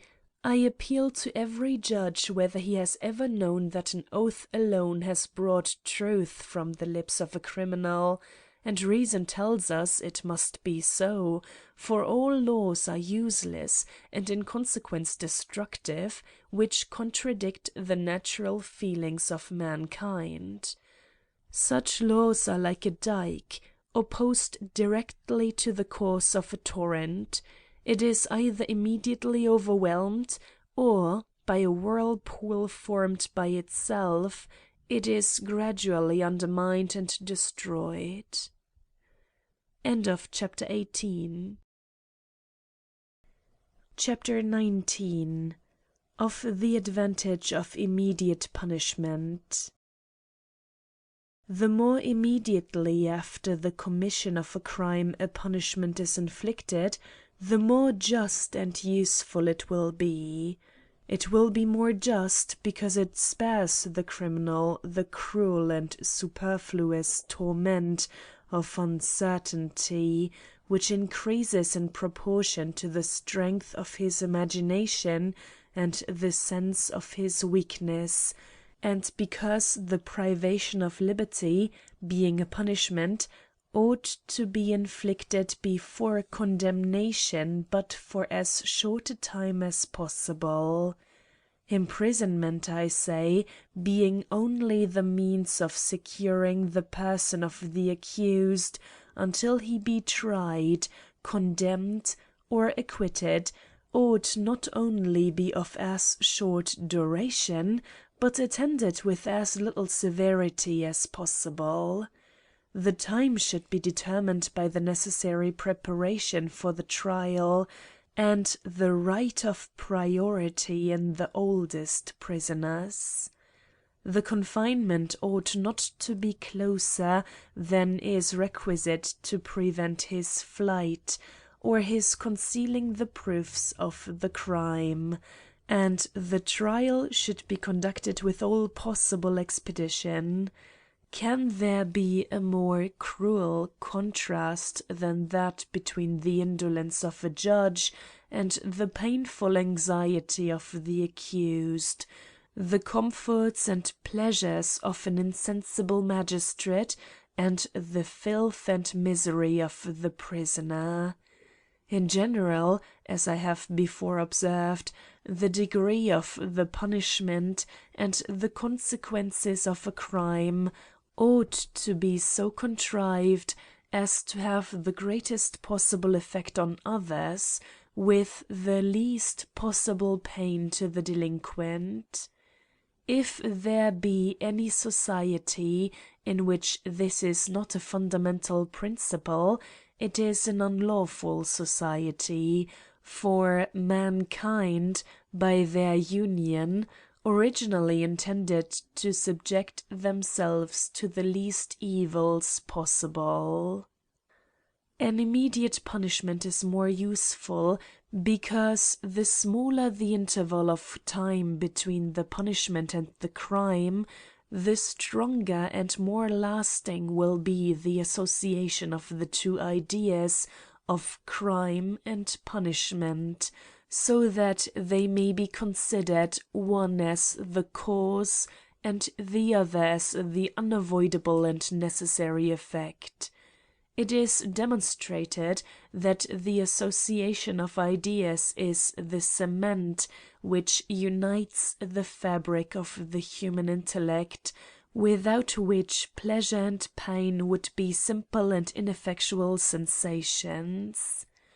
The vulgar, that is, all men who have no general ideas or universal principles, act in consequence of the most immediate and familiar associations, but the more remote and complex only present themselves to the minds of those who are passionately attached to a single object, or to those of greater understanding, who have acquired a habit of rapidly comparing together a number of objects, and of forming a conclusion, and the result, that is, the action in consequence, by these means becomes less dangerous and uncertain.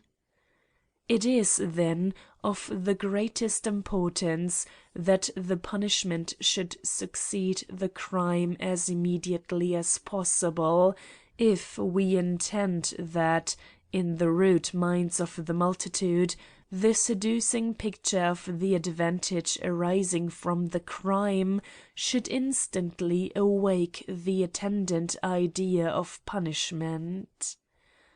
Delaying the punishment serves only to separate these two ideas, and thus affects the mind of the spectators rather as being a terrible sight than the necessary consequence of a crime, the horror of which should contribute to heighten the idea of the punishment. There is another excellent method of strengthening this important connection between the ideas of crime and punishment. That is, to make the punishment as analogous as possible to the nature of the crime, in order that the punishment may lead the mind to consider the crime in a different point of view from that in which it was placed by the flattering idea of promised advantages.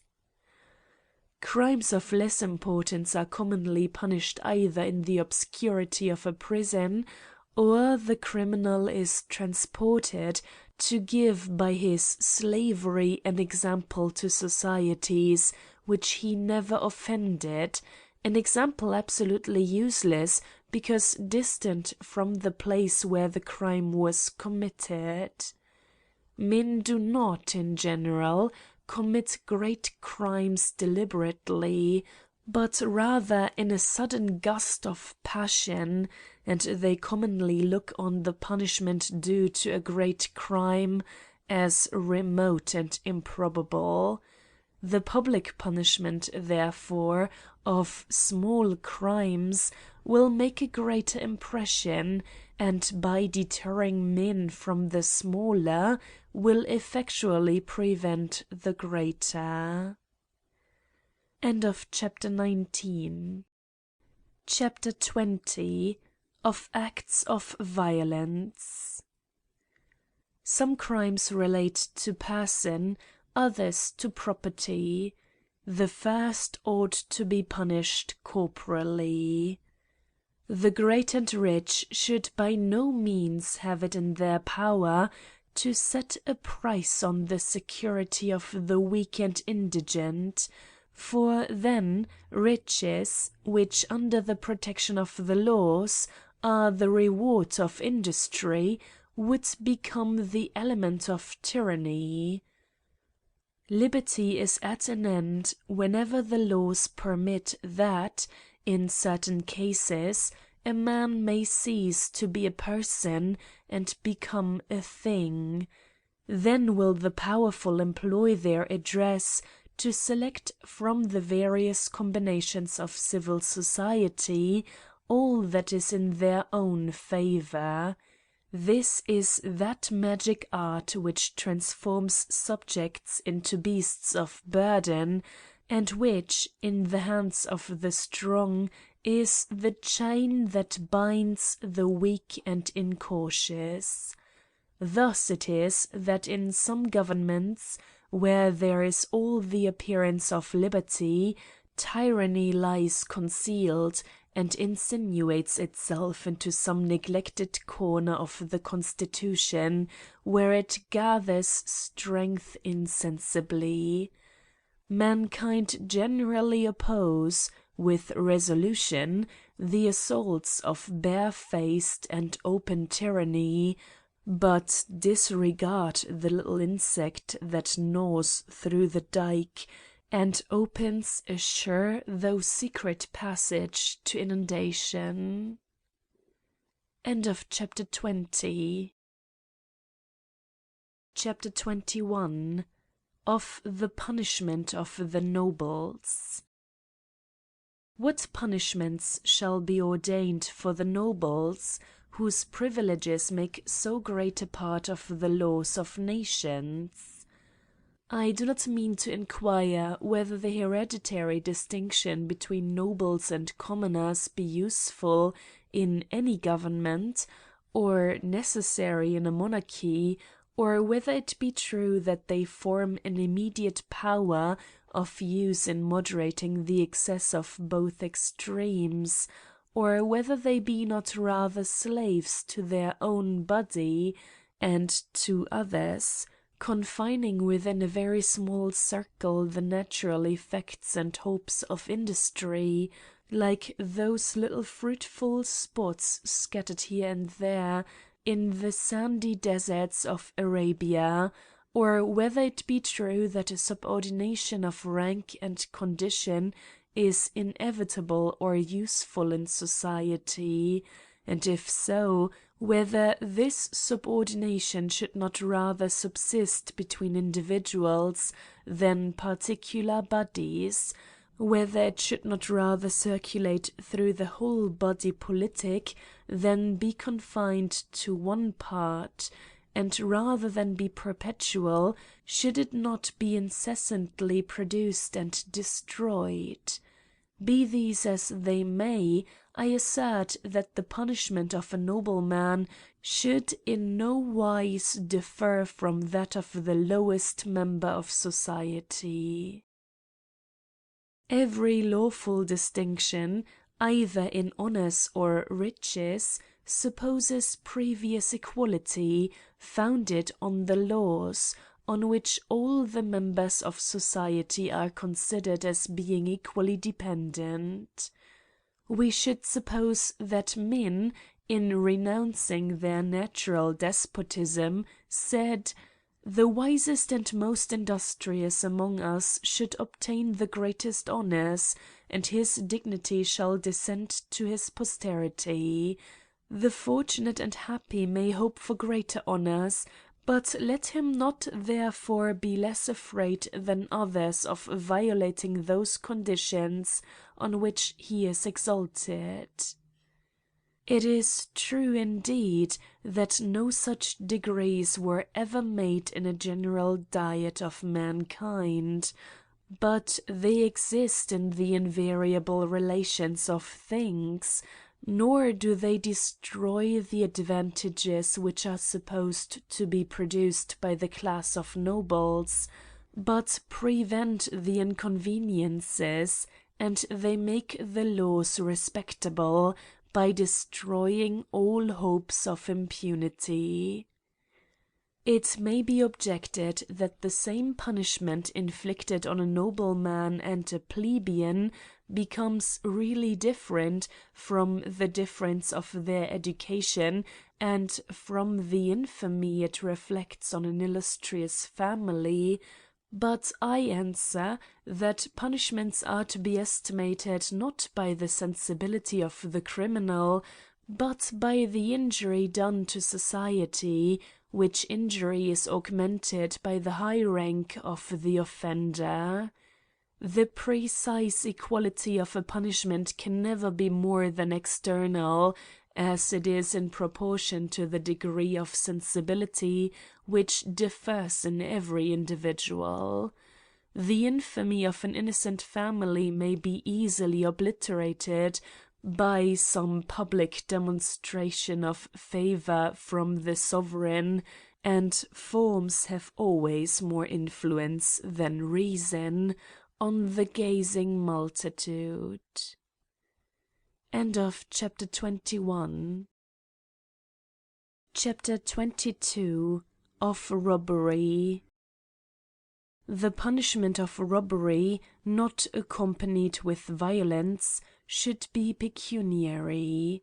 He who endeavours to enrich himself with the property of another should be deprived of part of his own.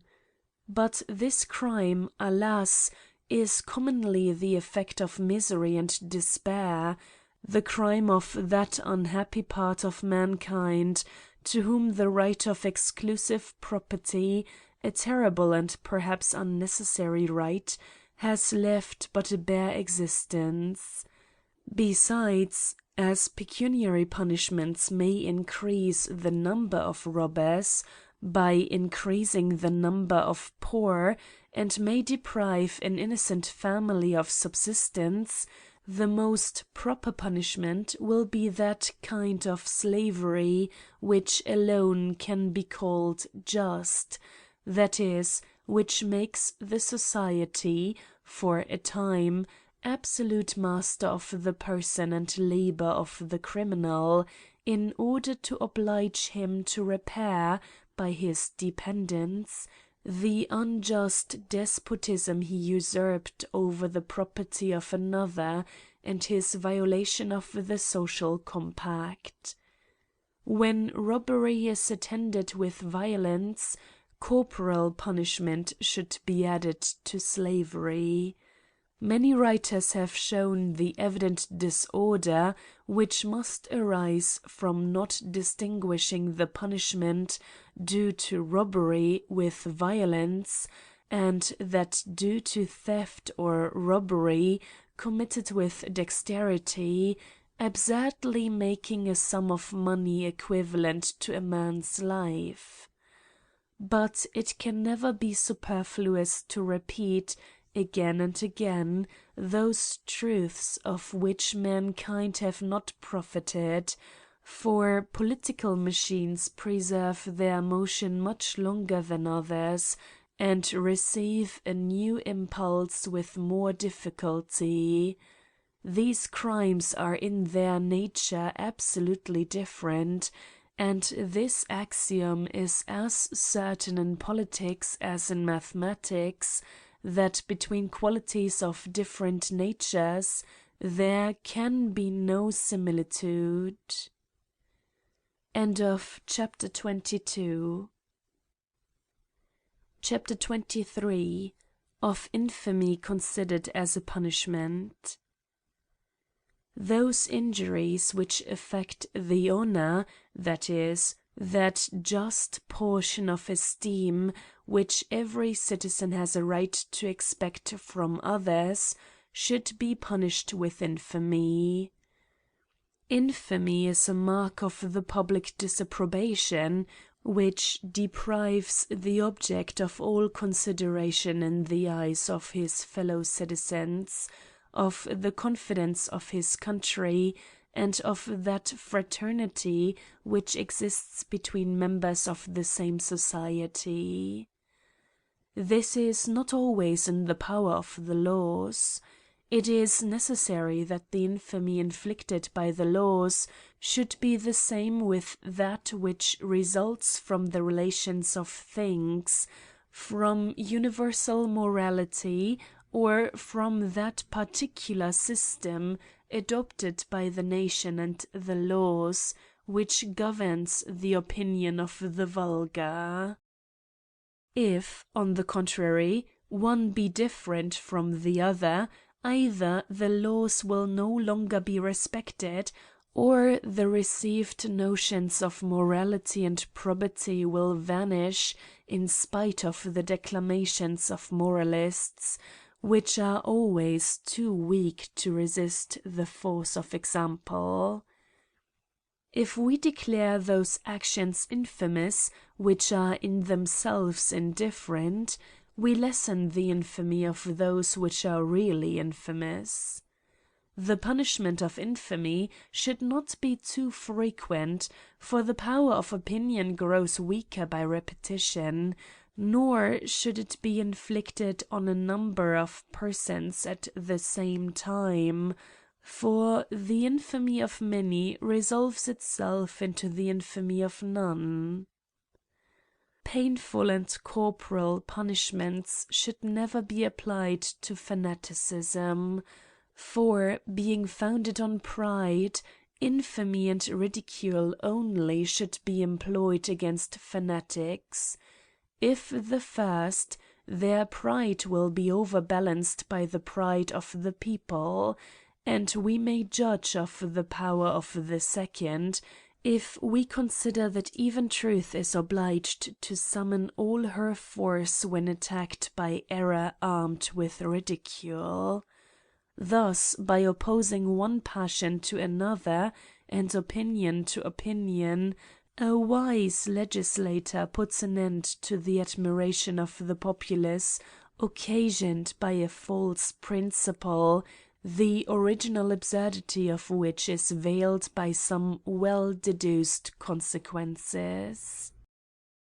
This is the method to avoid confounding the immutable relations of things, or opposing nature, whose actions, not being limited by time, but operating incessantly, overturn and destroy all those vain regulations which contradict her laws. It is not only in the fine arts that the imitation of nature is the fundamental principle, it is the same in sound policy, which is no other than the art of uniting and directing to the same end the natural and immutable sentiments of mankind. End of chapter 23. Chapter 24. Of Idleness. A wise government will not suffer in the midst of labour and industry that kind of political idleness which is confounded by rigid declaimers with the leisure attending riches acquired by industry, which is of use to an increasing society when confined within proper limits.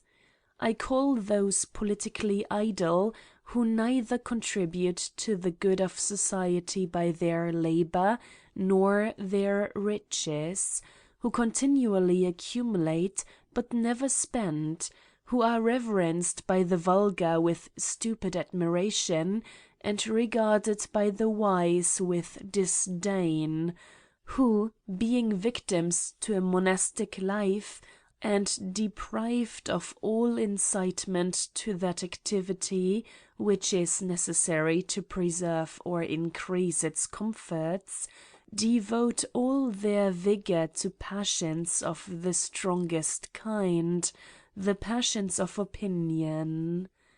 I call not him idle who enjoys the fruits of the virtues or vices of his ancestors, and, in exchange for his pleasures, supports the industrious poor. It is not then the narrow virtue of austere moralists, but the laws, that should determine what species of idleness deserves punishment. End of chapter 24. Chapter 25. Of banishment and confiscation. He who disturbs the public tranquility, who does not obey the laws, who violates the conditions on which men mutually support and defend each other, ought to be excluded from society, that is, banished. It seems as if banishment should be the punishment of those who, being accused of an atrocious crime, are probably, but not certainly, guilty. For this purpose would be required a law the least arbitrary and the most precise possible, which should condemn to banishment those who have reduced the community to the fatal alternative either of fearing or punishing them unjustly, still, however, leaving them the sacred right of proving their innocence.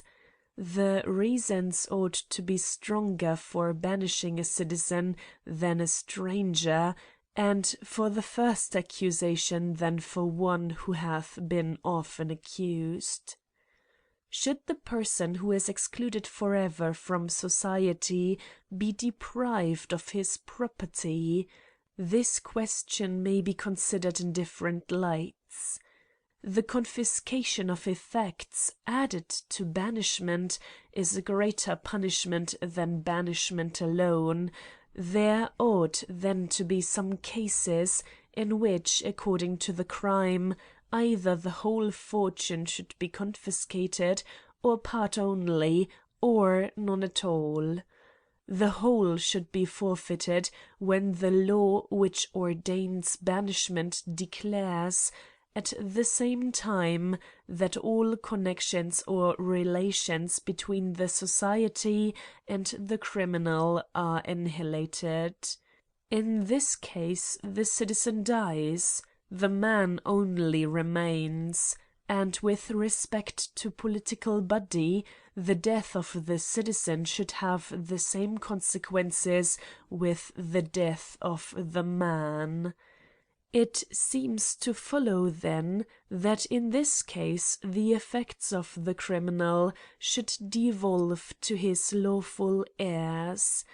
But it is not on account of this refinement that I disapprove of confiscations. If some have insisted that they were restrained to vengeance and the violence of particulars, they have not reflected that though punishments be productive of good, they are not, on that account, more just. To be just, they must be necessary. Even a useful injustice can never be allowed by a legislator who means to guard against watchful tyranny, which, under the flattering pretext of momentary advantages, would establish permanent principles of destruction, and to procure the ease of a few in a high station, would draw tears from thousands of the poor. The law which ordains confiscations sets a price on the head of the subject, with the guilty punishes the innocent, and by reducing them to indigence and despair, tempts them to become criminal. Can there be a more melancholy spectacle than a whole family overwhelmed with infamy and misery from the crime of their chief? A crime which, if it had been possible, they were restrained from preventing by that submission which the laws themselves have ordained. End of chapter 25. Chapter 26. Of the Spirit of Family in States. It is remarkable that many fatal acts of injustice have been authorized and approved, even by the wisest and most experienced men, in the freest republics. This has been owing to their having considered the state rather as a society of families than of men. Let us suppose a nation composed of 100,000 men, divided into 20,000 families of 5 persons each, including the head or master of the family, its representative.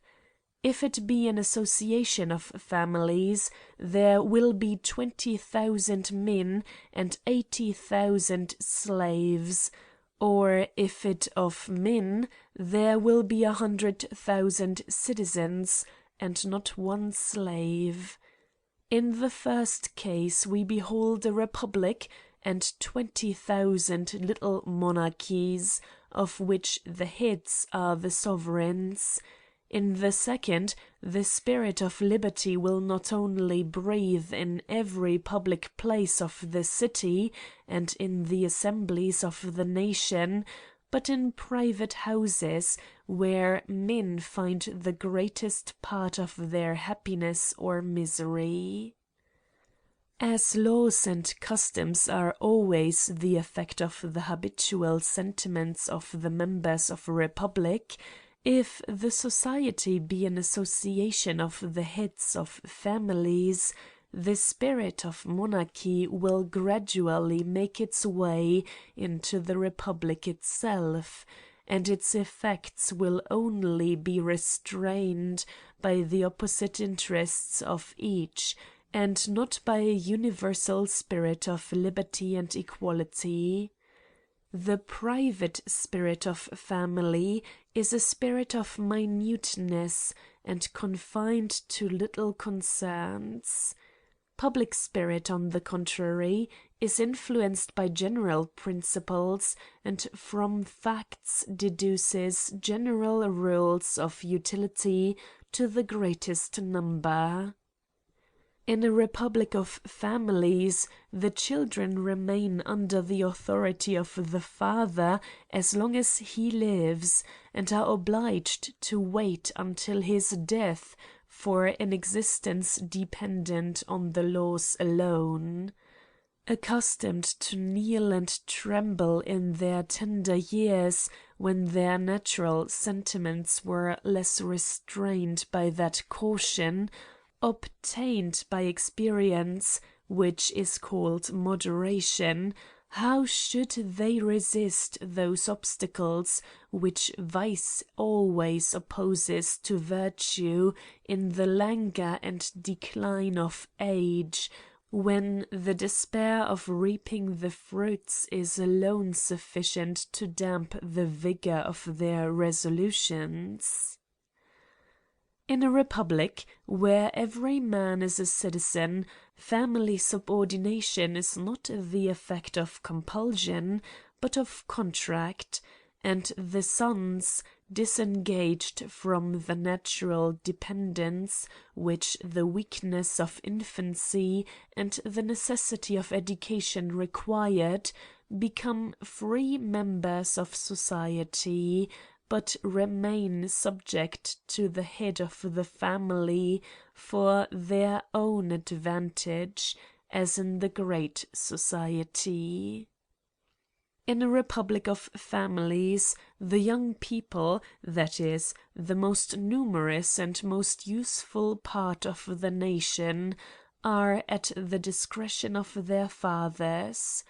In a republic of men, they are attached to their parents by no other obligation than that sacred and inviolable one of mutual assistance and of gratitude for the benefits they have received, a sentiment destroyed not so much by the wickedness of the human heart as by a mistaken subjection prescribed by the laws.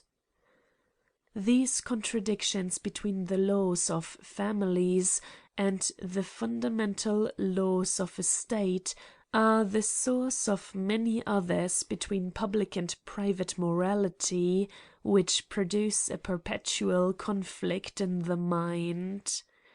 Domestic morality inspires submission and fear, the other courage and liberty. That instructs a man to confine his beneficence to a small number of persons, not of his own choice, this to extend it to all mankind. That commands a continual sacrifice of himself to a vain idol called the good of the family, which is often no real good to anyone but those who compose it. This teaches him to consider his own advantage without offending the laws, or excites him to sacrifice himself for the good of his country by rewarding him beforehand with the fanaticism it inspires. Such contradictions are the reason that men neglect the pursuit of virtue, which they can hardly distinguish amidst the obscurity and confusion of natural and moral objects. How frequently are men, upon a retrospection of their actions, astonished to find themselves dishonest?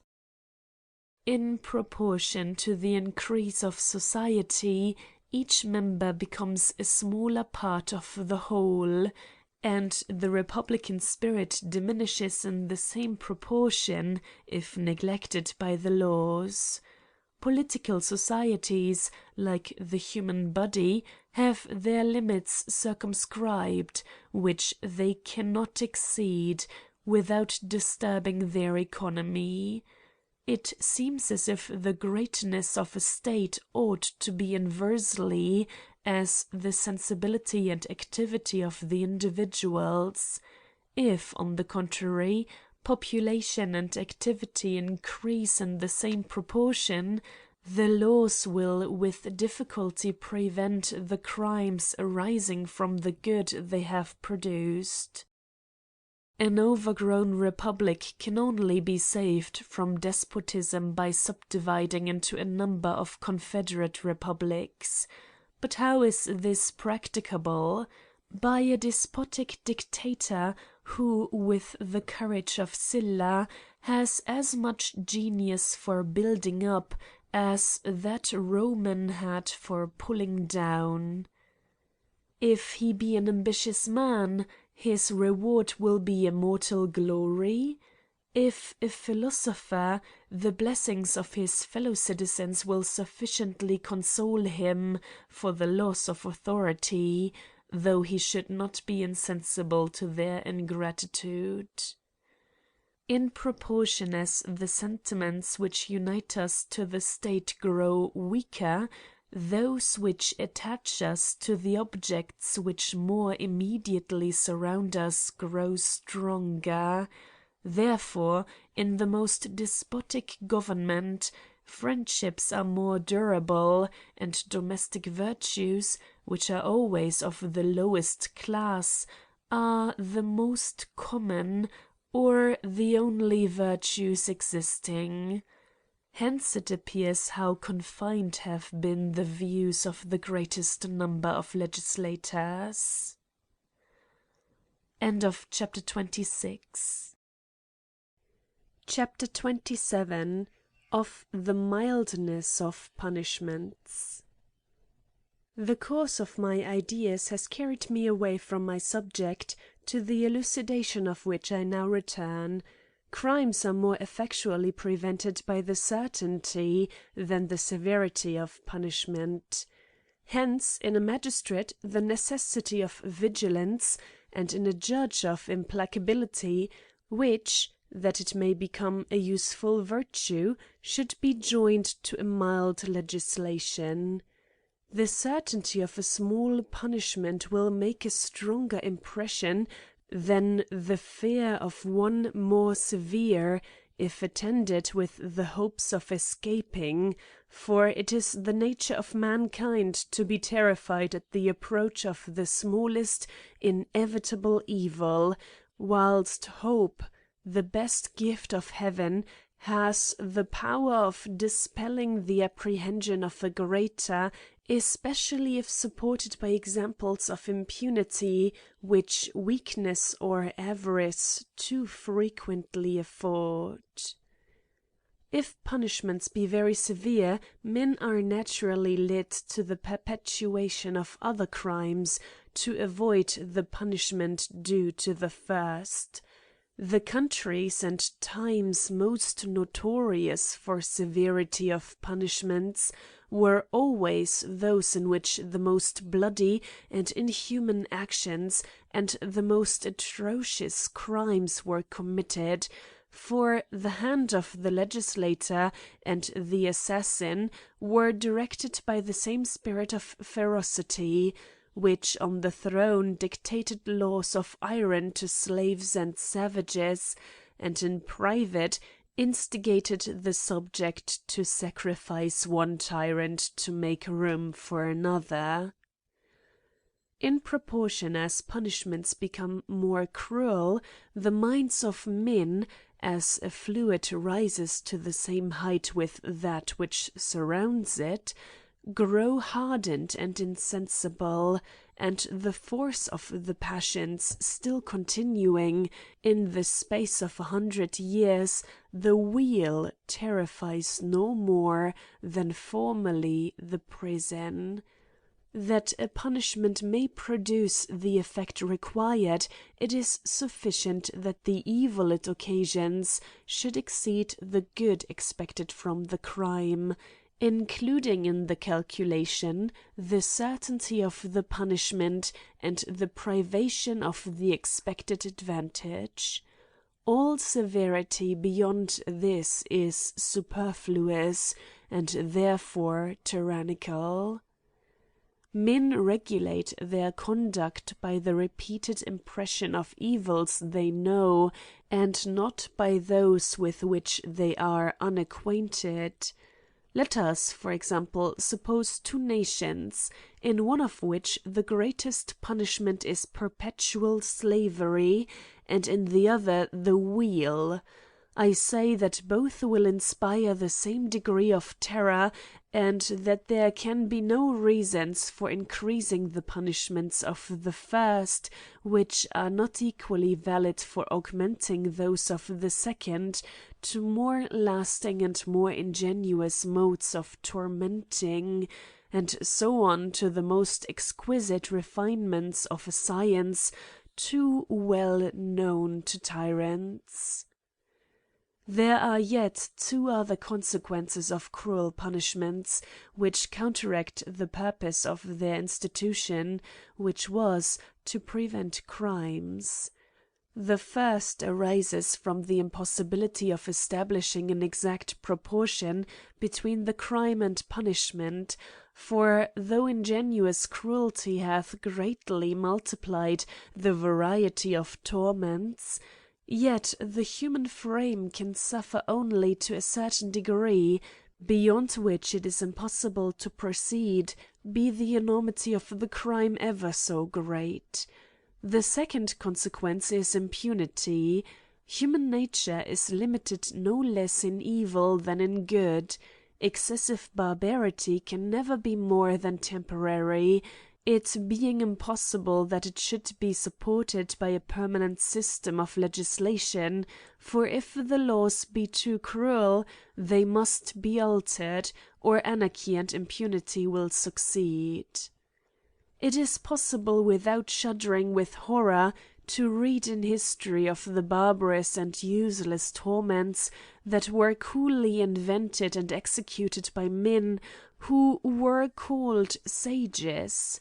Who does not tremble at the thoughts of thousands of wretches whom their misery, either caused or tolerated by the laws which favoured the few and outraged the many, had forced in despair to return to a state of nature, or accused of impossible crimes, the fabric of ignorance and superstition, or guilty only of having been faithful to their own principles?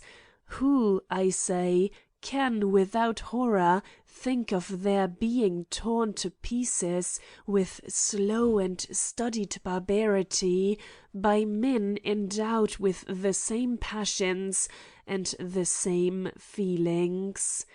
A delightful spectacle to a fanatic multitude. End of chapter 27. Chapter 28. Of the punishment of death. The useless profusion of punishments, which has never made men better, induces me to inquire whether the punishment of death be really just or useful in a well-governed state. What right, I ask, have men to cut the throats of their fellow creatures? Certainly not that on which the sovereignty and laws are founded. The laws, as I have said before, are only the sum of the smallest portions of the private liberty of each individual, and represent the general will, which is the aggregate of that of each individual. Did anyone ever give to others the right of taking away his life? Is it possible that, in the smallest portions of the liberty of each, sacrificed to the good of the public, can be contained the greatest of all good, life? If it were so, how shall it be reconciled to the maxim which tells us that a man has no right to kill himself, which he certainly must have if he could give it away to another? But the punishment of death is not authorized by any right, for I have demonstrated that no such right exists. It is therefore a war of a whole nation against a citizen whose destruction they consider as necessary or useful to the general good. But if I can further demonstrate that it is neither necessary nor useful, I shall have gained the cause of humanity. The death of a citizen cannot be necessary but in one case: when, though deprived of his liberty, he has such power and connections as may endanger the security of the nation; when his existence may produce a dangerous revolution in the established form of government. But even in this case it can only be necessary when a nation is on the verge of recovering or losing its liberty, or in times of absolute anarchy, when the disorders themselves hold the place of laws. But in a reign of tranquility, in a form of government approved by the united wishes of the nation, in a state well fortified from enemies without and supported by strength within, and opinion, perhaps more efficacious, where all power is lodged in the hands of a true sovereign, where riches can purchase pleasures and not authority, there can be no necessity for taking away the life of a subject. If the experience of all ages be not sufficient to prove that the punishment of death has never prevented determined men from injuring society. If the example of the Romans, if 20 years' reign of Elizabeth, Empress of Russia, in which she gave the fathers of their country an example more illustrious than many conquests bought with blood, if, I say, all this be not sufficient to persuade mankind, who always suspect the voice of reason, and who choose rather to be led by authority, let us consult human nature in proof of my assertion. It is not the intenseness of the pain that has the greatest effect on the mind, but its continuance, for our sensibility is more easily and more powerfully affected by weak but repeated impressions than by a violent but momentary impulse. The power of habit is universal over every sensible being. As it is by that we learn to speak, to walk, and to satisfy our necessities, so the ideas of morality are stamped on our minds by repeated impressions. The death of a criminal is a terrible but momentary spectacle, and therefore a less efficacious method of deterring others than the continued example of a man deprived of his liberty, condemned, as a beast of burden, to repair, by his labour, the injury he has done to society. If I commit such a crime, says the spectator to himself, I shall be reduced to that miserable condition for the rest of my life. A much more powerful preventive than the fear of death, which men always behold in distant obscurity. The terrors of death make so slight an impression that it has not force enough to withstand the forgetfulness natural to mankind, even in the most essential things, especially when assisted by the passions. Violent impressions surprise us, but their effect is momentary. They are fit to produce those revolutions which instantly transform a common man into a Lacedaemonian or a Persian, but in a free and quiet government they ought to be rather frequent than strong. The execution of a criminal is to the multitude a spectacle which in some excites compassion mixed with indignation. These sentiments occupy the mind much more than the salutary terror which the laws endeavour to inspire. But in the contemplation of continued suffering, terror is the only, or at least predominant sensation. The severity of a punishment should be just sufficient to excite compassion in the spectators, as it is intended more for them than for the criminal. A punishment, to be just, should have only that degree of severity which is sufficient to deter others. Now, there is no man who, upon the least reflection, would put in competition the total and perpetual loss of his liberty with the greatest advantages he could possibly obtain in consequence of a crime. Perpetual slavery, then, has in it all that is necessary to deter the most hardened and determined, as much as the punishment of death. I say it has more. There are many who can look upon death with intrepidity and firmness, some through fanaticism, and others through vanity, which attends us even to the grave; others from a desperate resolution, either to get rid of their misery, or cease to live. But fanaticism and vanity forsake the criminal in slavery, in chains and fetters, in an iron cage, and despair seems rather the beginning than the end of their misery. The mind, by collecting itself and uniting all its force, can for a moment repel assailing grief, but its most vigorous efforts are insufficient to resist perpetual wretchedness. In all nations, where death is used as a punishment, every example supposes a new crime committed, whereas in perpetual slavery every criminal affords a frequent and lasting example, and if it be necessary that men should often be witnesses of the power of the laws, criminals should often be put to death, but this supposes a frequency of crimes, and from hence this punishment will cease to have its effect, so that it must be useful and useless at the same time. I shall be told that perpetual slavery is as painful a punishment as death, and therefore as cruel.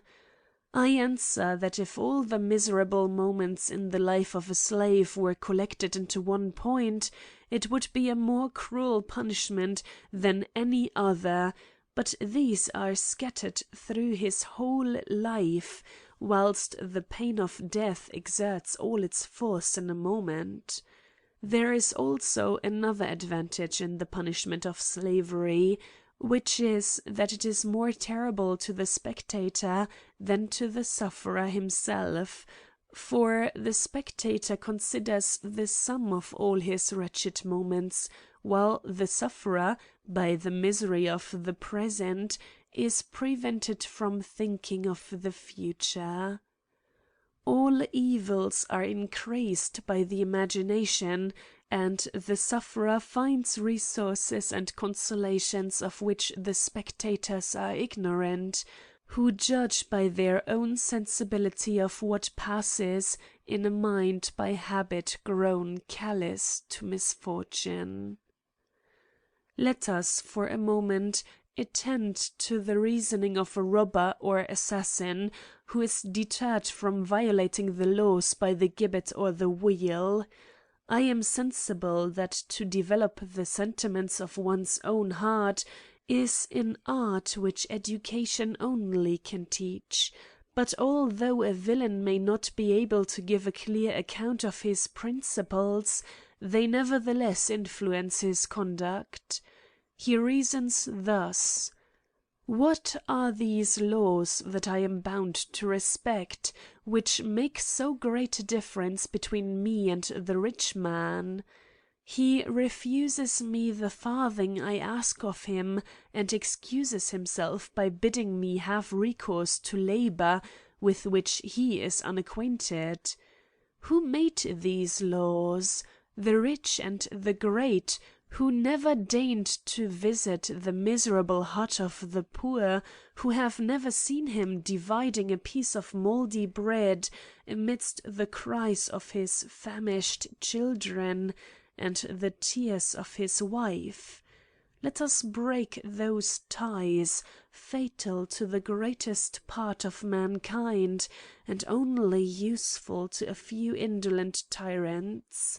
Let us attack injustice at its source. I will return to my natural state of independence. I shall live free and happy on the fruits of my courage and industry. A day of pain and repentance may come, but it will be short, and for an hour of grief I shall enjoy years of pleasure and liberty. King of a small number as determined as myself, I will correct the mistakes of fortune, and I shall see those tyrants grow pale and tremble at the sight of him, whom, with insulting pride, they would not suffer to rank with their dogs and horses.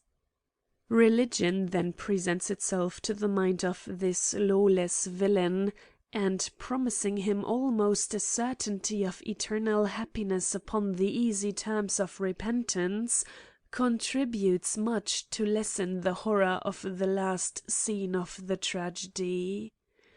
But he who foresees that he must pass a great number of years, even his whole life, in pain and slavery, a slave to those laws by which he was protected in sight of his fellow citizens with whom he lives in freedom and society, makes a useful comparison between those evils, the uncertainty of his success, and the shortness of the time in which he shall enjoy the fruits of his transgression.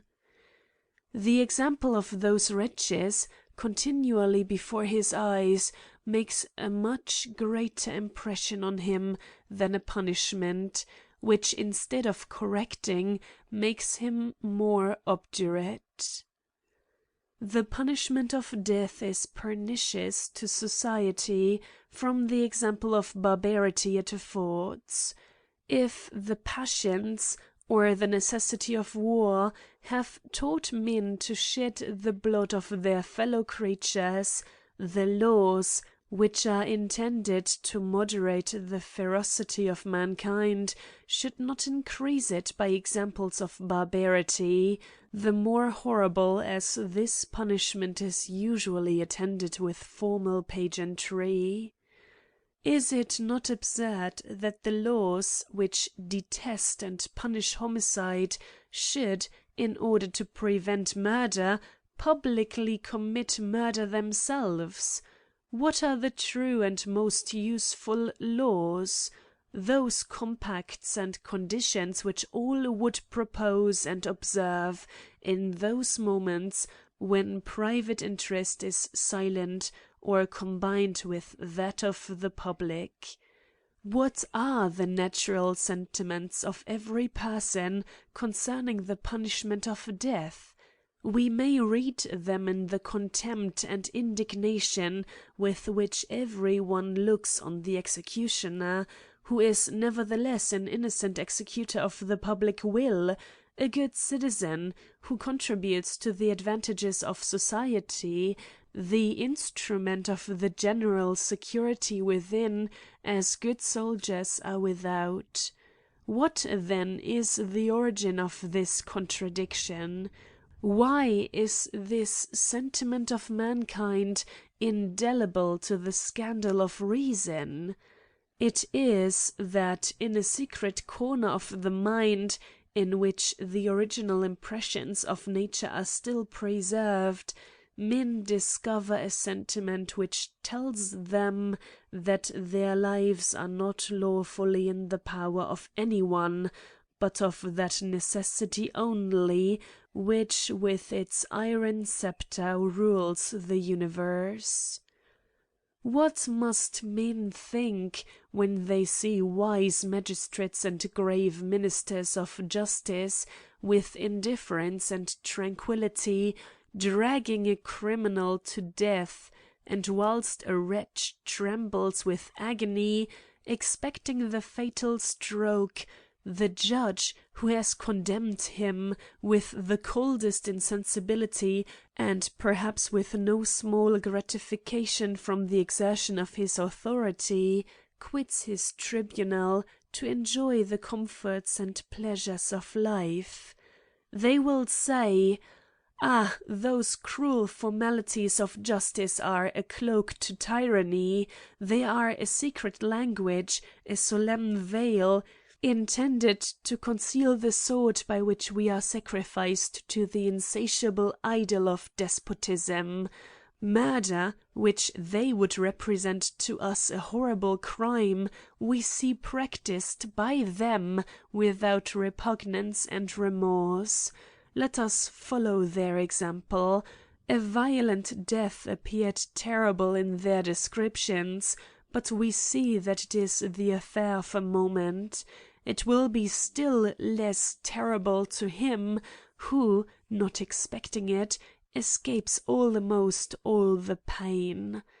Such is the fatal though absurd reasonings of men who are disposed to commit crimes, on whom the abuse of religion has more influence than religion itself. If it be objected that almost all nations in all ages have punished certain crimes with death, I answer that the force of these examples vanishes when opposed to truth, against which prescription is urged in vain. The history of mankind is an immense sea of errors, in which a few obscure truths may here and there be found. But human sacrifices have also been common in almost all nations. That some societies only, either few in number or for a very short time, abstained from the punishment of death is rather favourable to my argument, for such is the fate of great truths, that their duration is only as a flash of lightning in the long and dark night of error. The happy time is not yet arrived when truth, as falsehood has been hitherto, shall be the portion of the greatest number. I am sensible that the voice of one philosopher is too weak to be heard amidst the clamours of a multitude, blindly influenced by custom, but there is a small number of sages scattered on the face of the earth, who will echo to me from the bottom of their hearts, and if these truths should happily force their way to the thrones of princes, be it known to them that they come attended with the secret wishes of all mankind, and tell the sovereign who deigns them a gracious reception that his fame shall outshine the glory of conquerors, and that equitable posterity will exalt his peaceful trophies above those of a Titus, an Antonius, or a Trajan. How happy were mankind if laws were now to be first formed! Now that we see on the thrones of Europe benevolent monarchs, friends to the virtues of peace, to the arts and sciences, fathers of their people, though crowned, yet citizens, the increase of whose authority augments the happiness of their subjects, by destroying that intermediate despotism which intercepts the prayers of the people to the throne. If these humane princes have suffered the old laws to subsist, it is doubtless because they are deterred by the numberless obstacles which oppose the subversion of errors, established by the sanction of many ages, and therefore every wise citizen will wish for the increase of their authority. End of chapter 28. Chapter 29. Of imprisonment. That a magistrate, the executor of the laws, should have a power to imprison a citizen, to deprive the man he hates of his liberty upon frivolous pretences, and to leave his friend unpunished, notwithstanding the strongest proofs of his guilt, is an error as common as it is contrary to the end of society, which is personal security. Imprisonment is a punishment which differs from all others in this particular, that it necessarily precedes conviction, but this difference does not destroy a circumstance which is essential and common to it with all other punishments, viz. that it should never be inflicted but when ordained by the law. The law should therefore determine the crime, the presumption, and the evidence sufficient to subject the accused to imprisonment and examination. Public report, his flight, his extrajudicial confession, that of an accomplice, menaces, and his constant enmity with the person injured, the circumstances of the crime, and such other evidence may be sufficient to justify the imprisonment of a citizen. But the nature of this evidence should be determined by the laws, and not by the magistrates, whose decrees are always contrary to political liberty, when they are not particular applications of a general maxim of the public code. When punishments become less severe and prisons less horrible, when compassion and humanity shall penetrate the iron gates of dungeons, and direct the obdurate and inexorable ministers of justice, the laws may then be satisfied with weaker evidence for imprisonment. A person accused, imprisoned, tried, and acquitted ought not to be branded with any degree of infamy. Among the Romans we see that many accused of very great crimes, and afterwards declared innocent, were respected by the people, and honoured with employments in the state. But why is the fate of an innocent person so different in this age? It is because the present system of penal laws presents to our minds an idea of power rather than justice. It is because the accused and convicted are thrown indiscriminately into the same prison, because imprisonment is rather a punishment than a means of securing the person of the accused, and because the interior power which defends the laws and the exterior which defends the throne and kingdom are separate when they should be united. If the first were under the common authority of the laws combined with the right of judging, but not however immediately dependent on the magistrate, the pomp that attends a military corps would take off the infamy, which, like all popular opinions, is more attached to the manner and form than the thing itself, as may be seen in military imprisonment, which, in the common opinion, is not so disgraceful as the civil.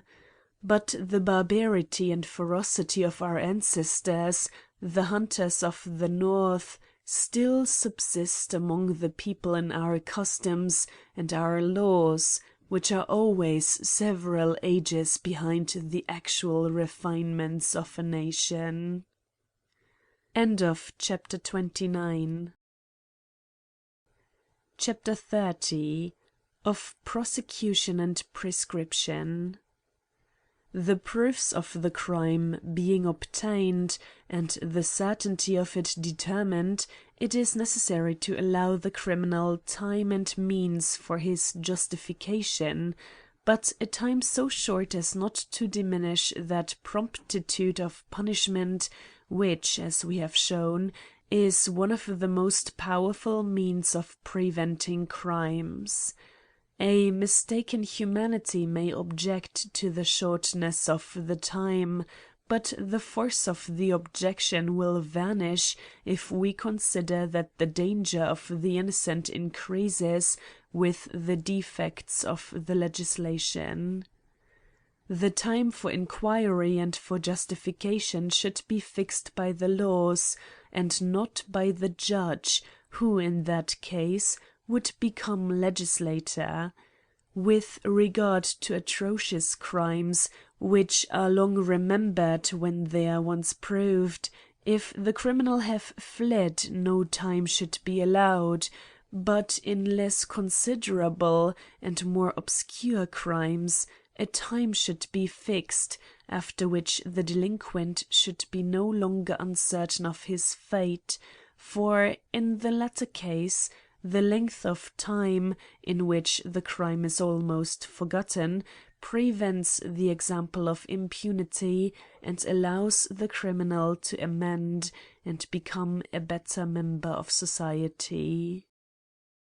General principles will here be sufficient, it being impossible to fix precisely the limits of time for any given legislation, or for any society in any particular circumstance.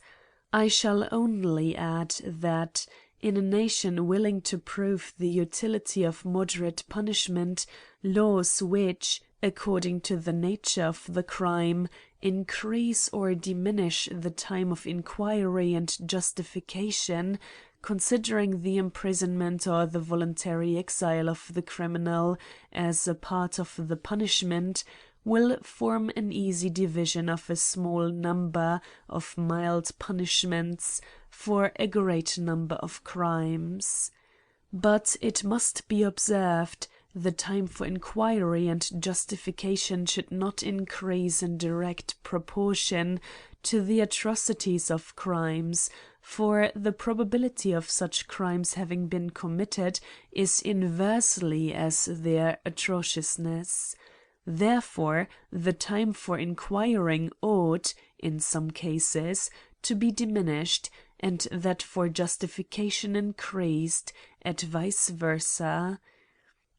This may appear to contradict what I have said above, namely, that equal punishments may be decreed by unequal crimes, by considering the time allowed the criminal or the prison as a punishment. In order to explain this idea, I shall divide crimes into two classes.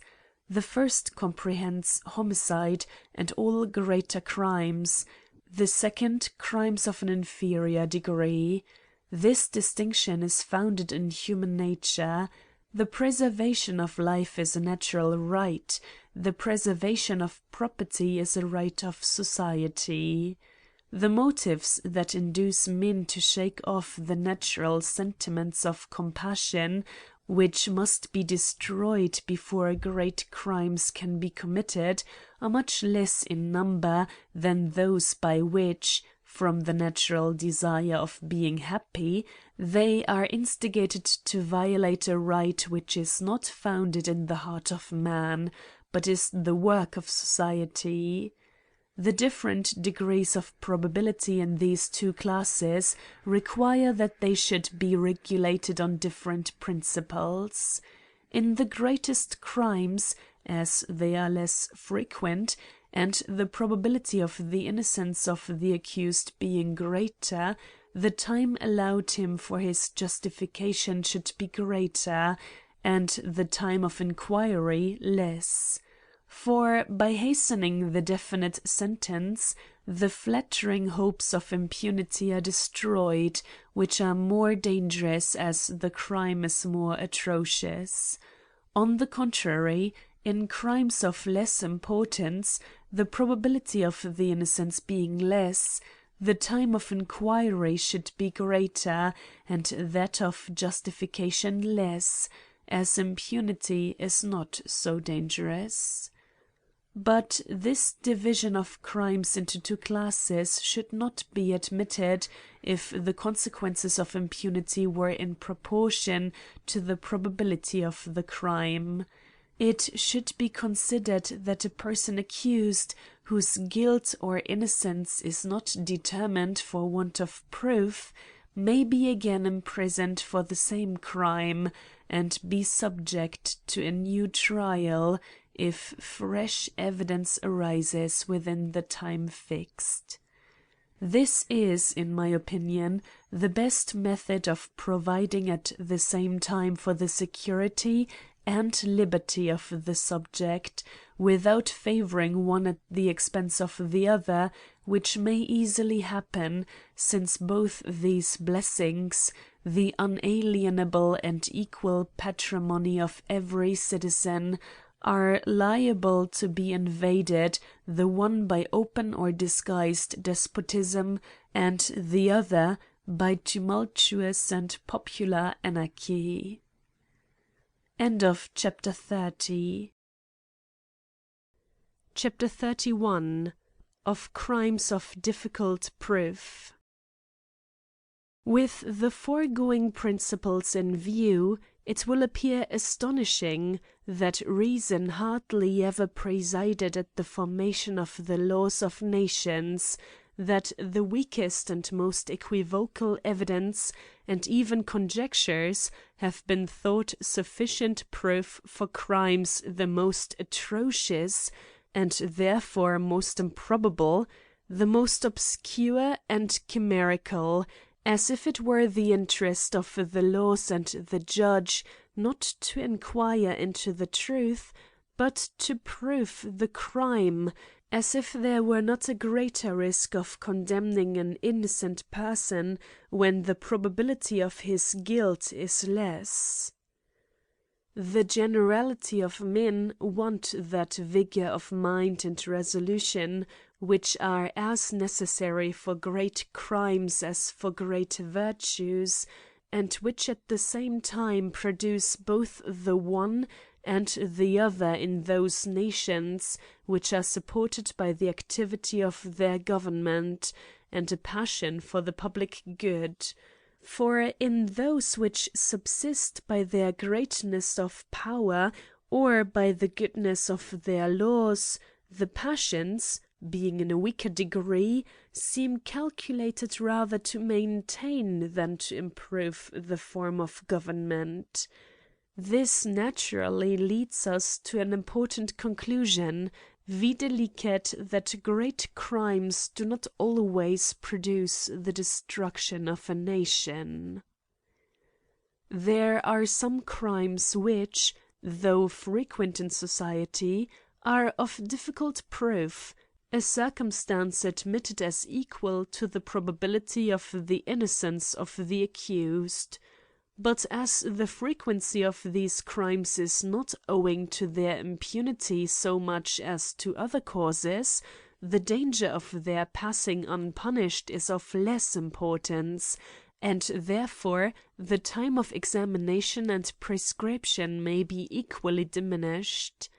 These principles are different from those commonly received, for it is in crimes which are proved with the greatest difficulty, such as adultery and sodomy, that presumptions, half-proofs, etc., are admitted, as if a man could be half innocent and half guilty, that is, half punishable and half absolvable. It is in these cases that torture should exercise its cruel power on the person of the accused, the witnesses, and even his whole family, as, with unfeeling indifference, some civilians have taught who pretend to dictate laws to nations. Adultery is a crime which, politically considered, owes its existence to two causes, viz. Pernicious laws and the powerful attraction between the sexes. This attraction is similar in many circumstances to gravity, the spring of motion in the universe. Like this, it is diminished by distance. One regulates the motions of the body, the other of the soul. But they differ in one respect. The force of gravity decreases in proportion to the obstacles that oppose it, the other gathers strength and vigour as the obstacles increase. If I were speaking to nations guided only by the laws of nature, I would tell them that there is a considerable difference between adultery and all other crimes. Adultery proceeds from an abuse of that necessity which is constant and universal in human nature, a necessity anterior to the formation of society, and indeed the founder of society itself, whereas all other crimes tend to the destruction of society, and arise from momentary passions, and not from a natural necessity. It is the opinion of those who have studied history and mankind, that this necessity is constantly, in the same degree, in the same climate. If this be true, useless, or rather pernicious, must all laws and customs be which tend to diminish the sum total of the effects of this passion. Such laws would only burden one part of society with the additional necessities of the other, but on the contrary, wise are the laws which, following the natural course of the river, divide the stream into a number of equal branches, preventing thus both sterility and inundation. Conjugal fidelity is always greater in proportion as marriages are more numerous and less difficult. But when the interest or pride of families, or paternal authority, not the inclination of the parties, unite the sexes, gallantry soon breaks the slender ties, in spite of common moralists, who exclaim against the effect, whilst they pardon the cause. But these affections are useless to those who, living in the true religion, act from sublimer motives, which correct the eternal laws of nature. The act of adultery is a crime so instantaneous, so mysterious, and so concealed by the veil which the laws themselves have woven, a veil necessary indeed, but so transparent as to heighten rather than conceal the charms of the object, the opportunities are so frequent, and the danger of discovery so easily avoided, that it were much easier for the laws to prevent this crime than to punish it when committed. To every crime which, from its nature, must frequently remain unpunished, the punishment is an incentive. Such is the nature of the human mind, that difficulties, if not insurmountable nor too great for our natural indolence, embellish the object, and spur us on to the pursuit. They are so many barriers that confine the imagination to the object, and oblige us to consider it in every point of view. In this agitation, the mind naturally inclines and fixes itself to the most agreeable part, studiously avoiding every idea that might create disgust. The crime of sodomy, so severely punished by the laws, and for the proof of which are employed tortures which often triumph over innocence itself, has its source much less in the passions of man in a free and independent state than in society and a slave. It is much less the effect of a satiety in pleasures than of that education which, in order to make men useful to others, begins by making them useless to themselves. In those public seminaries, where ardent youth are carefully excluded from all commerce with the other sex, as the vigour of nature blooms, it is consumed in a manner not only useless to mankind, but which accelerates the approach of old age. The murder of bastard children is, in like manner, the effect of a cruel dilemma, in which a woman finds herself, who has been seduced through weakness or overcome by force. The alternative is either her own infamy, or the death of a being who is incapable of feeling the loss of life. How can she avoid preferring the last to the inevitable misery of herself and her unhappy infant? The best method of preventing this crime would be effectually to protect the weak woman from that tyranny which exaggerates all vices that cannot be concealed under the cloak of virtue. I do not pretend to lessen that just abhorrence which these crimes deserve, but to discover the sources from whence they spring, and I think I may draw the following conclusion: that the punishment of a crime cannot be just, that is, necessary, if the laws have not endeavoured to prevent that crime by the best means which times and circumstances would allow. End of chapter 31. Chapter 32. Of Suicide. Suicide is a crime which seems not to admit of punishment, properly speaking, for it cannot be inflicted but on the innocent, or upon an insensible dead body. In the first case, it is unjust and tyrannical, for political liberty supposes all punishments entirely personal. In the second, it has the same effect, by way of example, as the scourging a statue.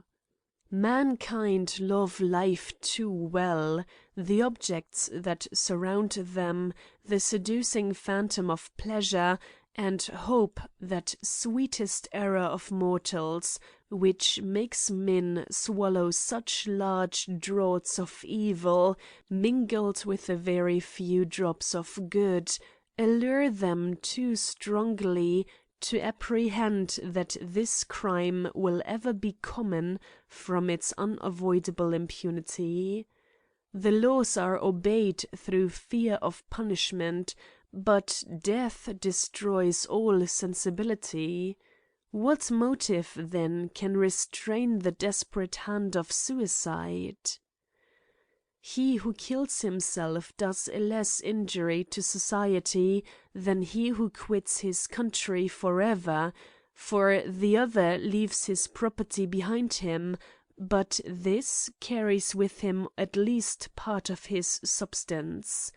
Besides, as the strength of society consists in the number of citizens, he who quits one nation to reside in another becomes a double loss. This, then, is the question, whether it be advantageous to society that its members should enjoy the unlimited privilege of migration. Every law that is not armed with force, or which, from circumstances, must be ineffectual, should not be promulgated. Opinion, which reigns over the minds of men, obeys the slow and indirect impressions of the legislator, but resists them when violently and directly applied, and useless laws communicate their insignificance to the most salutary, which are regarded more as obstacles to be surmounted than as safeguards of the public good. But further, our perceptions being limited by enforcing the observance of laws which are evidently useless, we destroy the influence of the most salutary. From this principle, a wise dispenser of public happiness may draw some useful consequences, the explanation of which would carry me too far from my subject, which is to prove the inutility of making a nation a prison. Such a law is vain, because, unless inaccessible rocks or impassable seas divide the country from all others, how will it be possible to secure every point of the circumference, or how will you guard the guards themselves? Besides, this crime once committed cannot be punished, and to punish it beforehand would be to punish the intention and not the action, the will, which is entirely out of the power of human laws.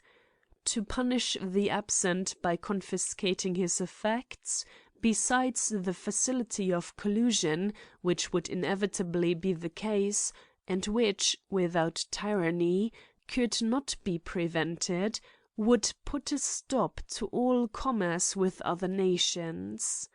To punish the criminal when he returns would be to prevent him from repairing the evil he had already done to society by making his absence perpetual. Besides, any prohibition would increase the desire of removing, and would infallibly prevent strangers from settling in the country. What must we think of a government which has no means but fear to keep its subjects in their own country, to which, by the first impressions of their infancy, they are so strongly attached? The most certain method of keeping men at home is to make them happy, and it is the interest of every state to turn the balance, not only of commerce, but of felicity, in favour of its subjects. The pleasures of luxury are not the principal sources of this happiness, though by preventing the too great accumulation of wealth in a few hands, they become a necessary remedy against the too great inequality of individuals, which always increases with the progress of society.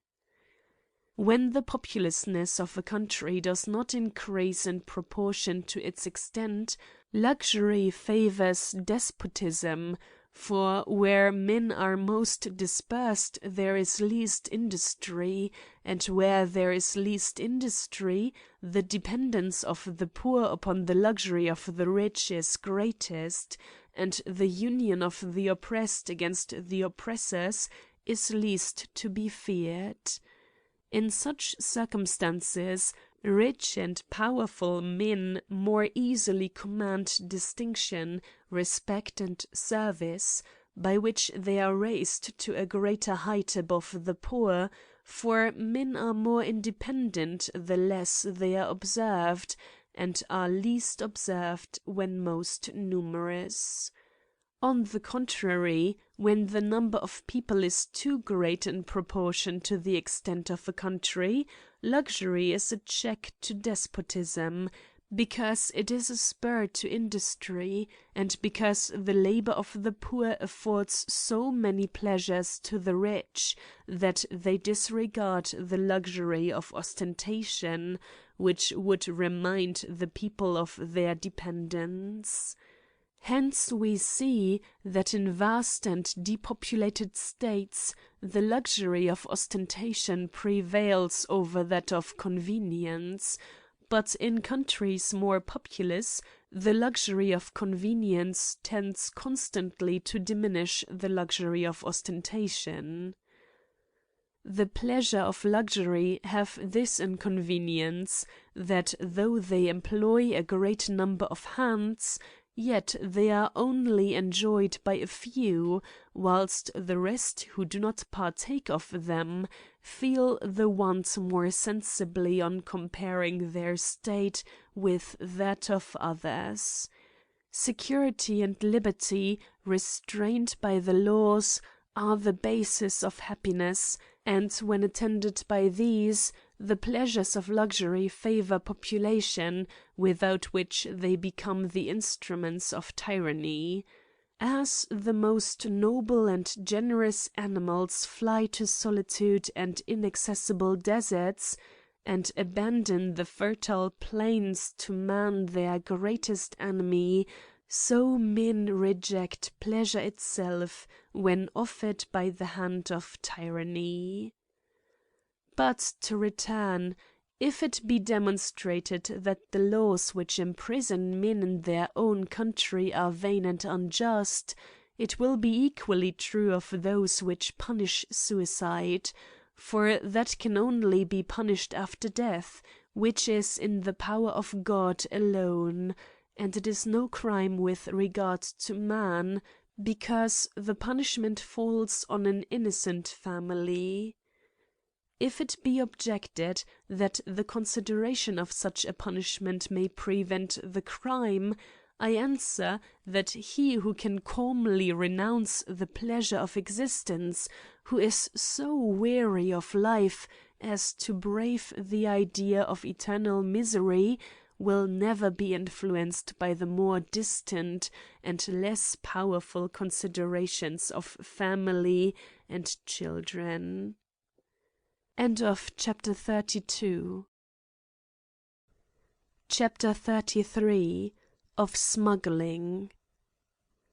Smuggling is a real offence against the sovereign and the nation, but the punishment should not brand the offender with infamy, because this crime is not infamous in the public opinion. By inflicting infamous punishments for crimes that are not reputed so, we destroy that idea where it may be useful. If the same punishment be decreed for killing a pheasant as for killing a man, or for forgery, all difference between these crimes will shortly vanish. It is thus that moral sentiments are destroyed in the heart of man, sentiments, the work of many ages and of much bloodshed, sentiments that are so slowly and with so much difficulty produced, and for the establishment of which such sublime motives and such an apparatus of ceremonies were thought necessary.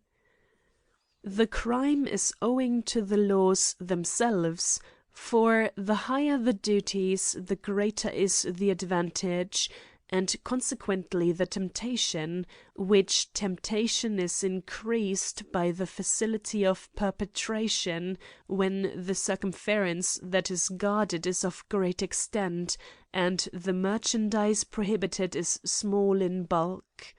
The seizure and loss of the goods attempted to be smuggled, together with those that are found along with them, is just. But it would be better to lessen the duty, because men risk only in proportion to the advantage expected. This crime being a theft of what belongs to the prince, and consequently to the nation, why is it not attended with infamy? I answer, that crimes which men consider as productive of no bad consequences to themselves do not interest them sufficiently to excite their indignation. The generality of mankind, upon whom remote consequences make no impression, do not see the evil that may result from the practice of smuggling, especially if they reap from it any present advantage. They only perceive the loss sustained by the prince. They are not then interested in refusing their esteem to the smuggler as to one who has committed a theft or a forgery, or other crimes by which they themselves may suffer, from this evident principle that a sensible being only interests himself in those evils with which he is acquainted. Shall this crime, then, committed by one who has nothing to lose, go unpunished? No, there are certain species of smuggling which so particularly affect the revenue, a part of government so essential, and managed with so much difficulty, that they deserve imprisonment or even slavery, but yet of such a nature as to be proportioned to the crime. For example, it would be highly unjust that a smuggler of tobacco should suffer the same punishment with a robber or assassin, but it would be most uncomfortable to the nature of the offence that the produce of his labour should be applied to the use of the crown, which he intended to defraud. End of chapter 33. Chapter 34. Of bankrupts. The necessity of good faith in contracts and the support of commerce oblige the legislator to secure for the creditors the persons of bankrupts. It is, however, necessary to distinguish between the fraudulent and the honest bankrupt. The fraudulent bankrupt should be punished in the same manner with him who adulterates the coin, For to falsify a piece of coin, which is a pledge of the mutual obligations between citizens, is not a greater crime than to violate the obligations themselves. But the bankrupt who, after a strict examination, has proved before proper judges that either the fraud or losses of others, or misfortunes unavoidable by human prudence, have stripped him of his substance, upon what barbarous pretence is he thrown into prison, and thus deprived of the only remaining good, the melancholy enjoyment of mere liberty? Why is he ranked with criminals, and in despair compelled to repent of his honesty? Conscious of his innocence, he lived easy and happy under the protection of those laws which, it is true, he violated, but not intentionally, laws dictated by the avarice of the rich and accepted by the poor, seduced by that universal and flattering hope which makes men believe that all unlucky accidents are the lot of others, and the most fortunate only their share. Mankind, when influenced by the first impressions, love cruel laws, although, being subject to them themselves, it is the interest of every person that they should be as mild as possible, but the fear of being injured is always more prevalent than the intention of injuring others. But to return to the honest bankrupt, let his debt, if you will, not be considered as cancelled till the payment of the whole. Let him be refused the liberty of leaving the country without leave of his creditors, or of carrying into another nation that industry which, under a penalty, he should be obliged to employ for their benefit. But what pretence can justify the depriving an innocent though unfortunate man of his liberty, without the least utility to his creditors? But, say they, the hardships of confinement will induce him to discover his fraudulent transactions, an event that can hardly be supposed after a rigorous examination of his conduct and affairs. But if they are not discovered, he will escape unpunished. It is, I think, a maxim of government that the importance of the political inconveniences arising from the impunity of a crime are directly as the injury to the public, and inversely as the difficulty of proof. It will be necessary to distinguish fraud, attended with aggravating circumstances, from simple fraud, and that from perfect innocence. From the first, let there be ordained the same punishment as for forgery; for the second a less punishment, but with the loss of liberty; and if perfectly honest, let the bankrupt himself choose the method of re-establishing himself, and of satisfying his creditors; or, if he should appear not to have been strictly honest, let that be determined by his creditors. But these distinctions should be fixed by the laws, which alone are impartial, and not by the arbitrary and dangerous prudence of judges.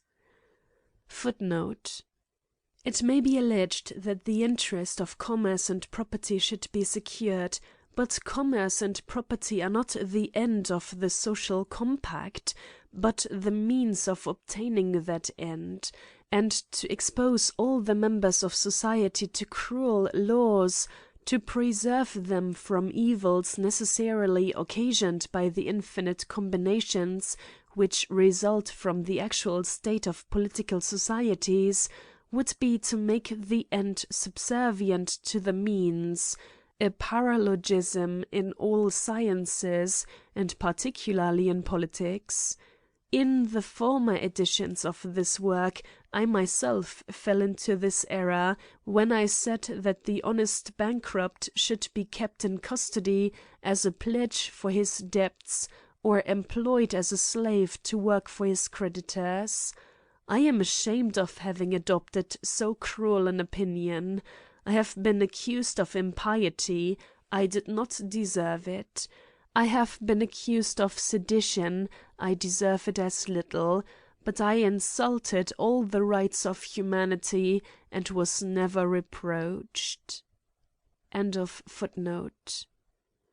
With what ease might a sagacious legislator prevent the greatest part of fraudulent bankruptcies, and remedy the misfortunes that befall the honest and industrious.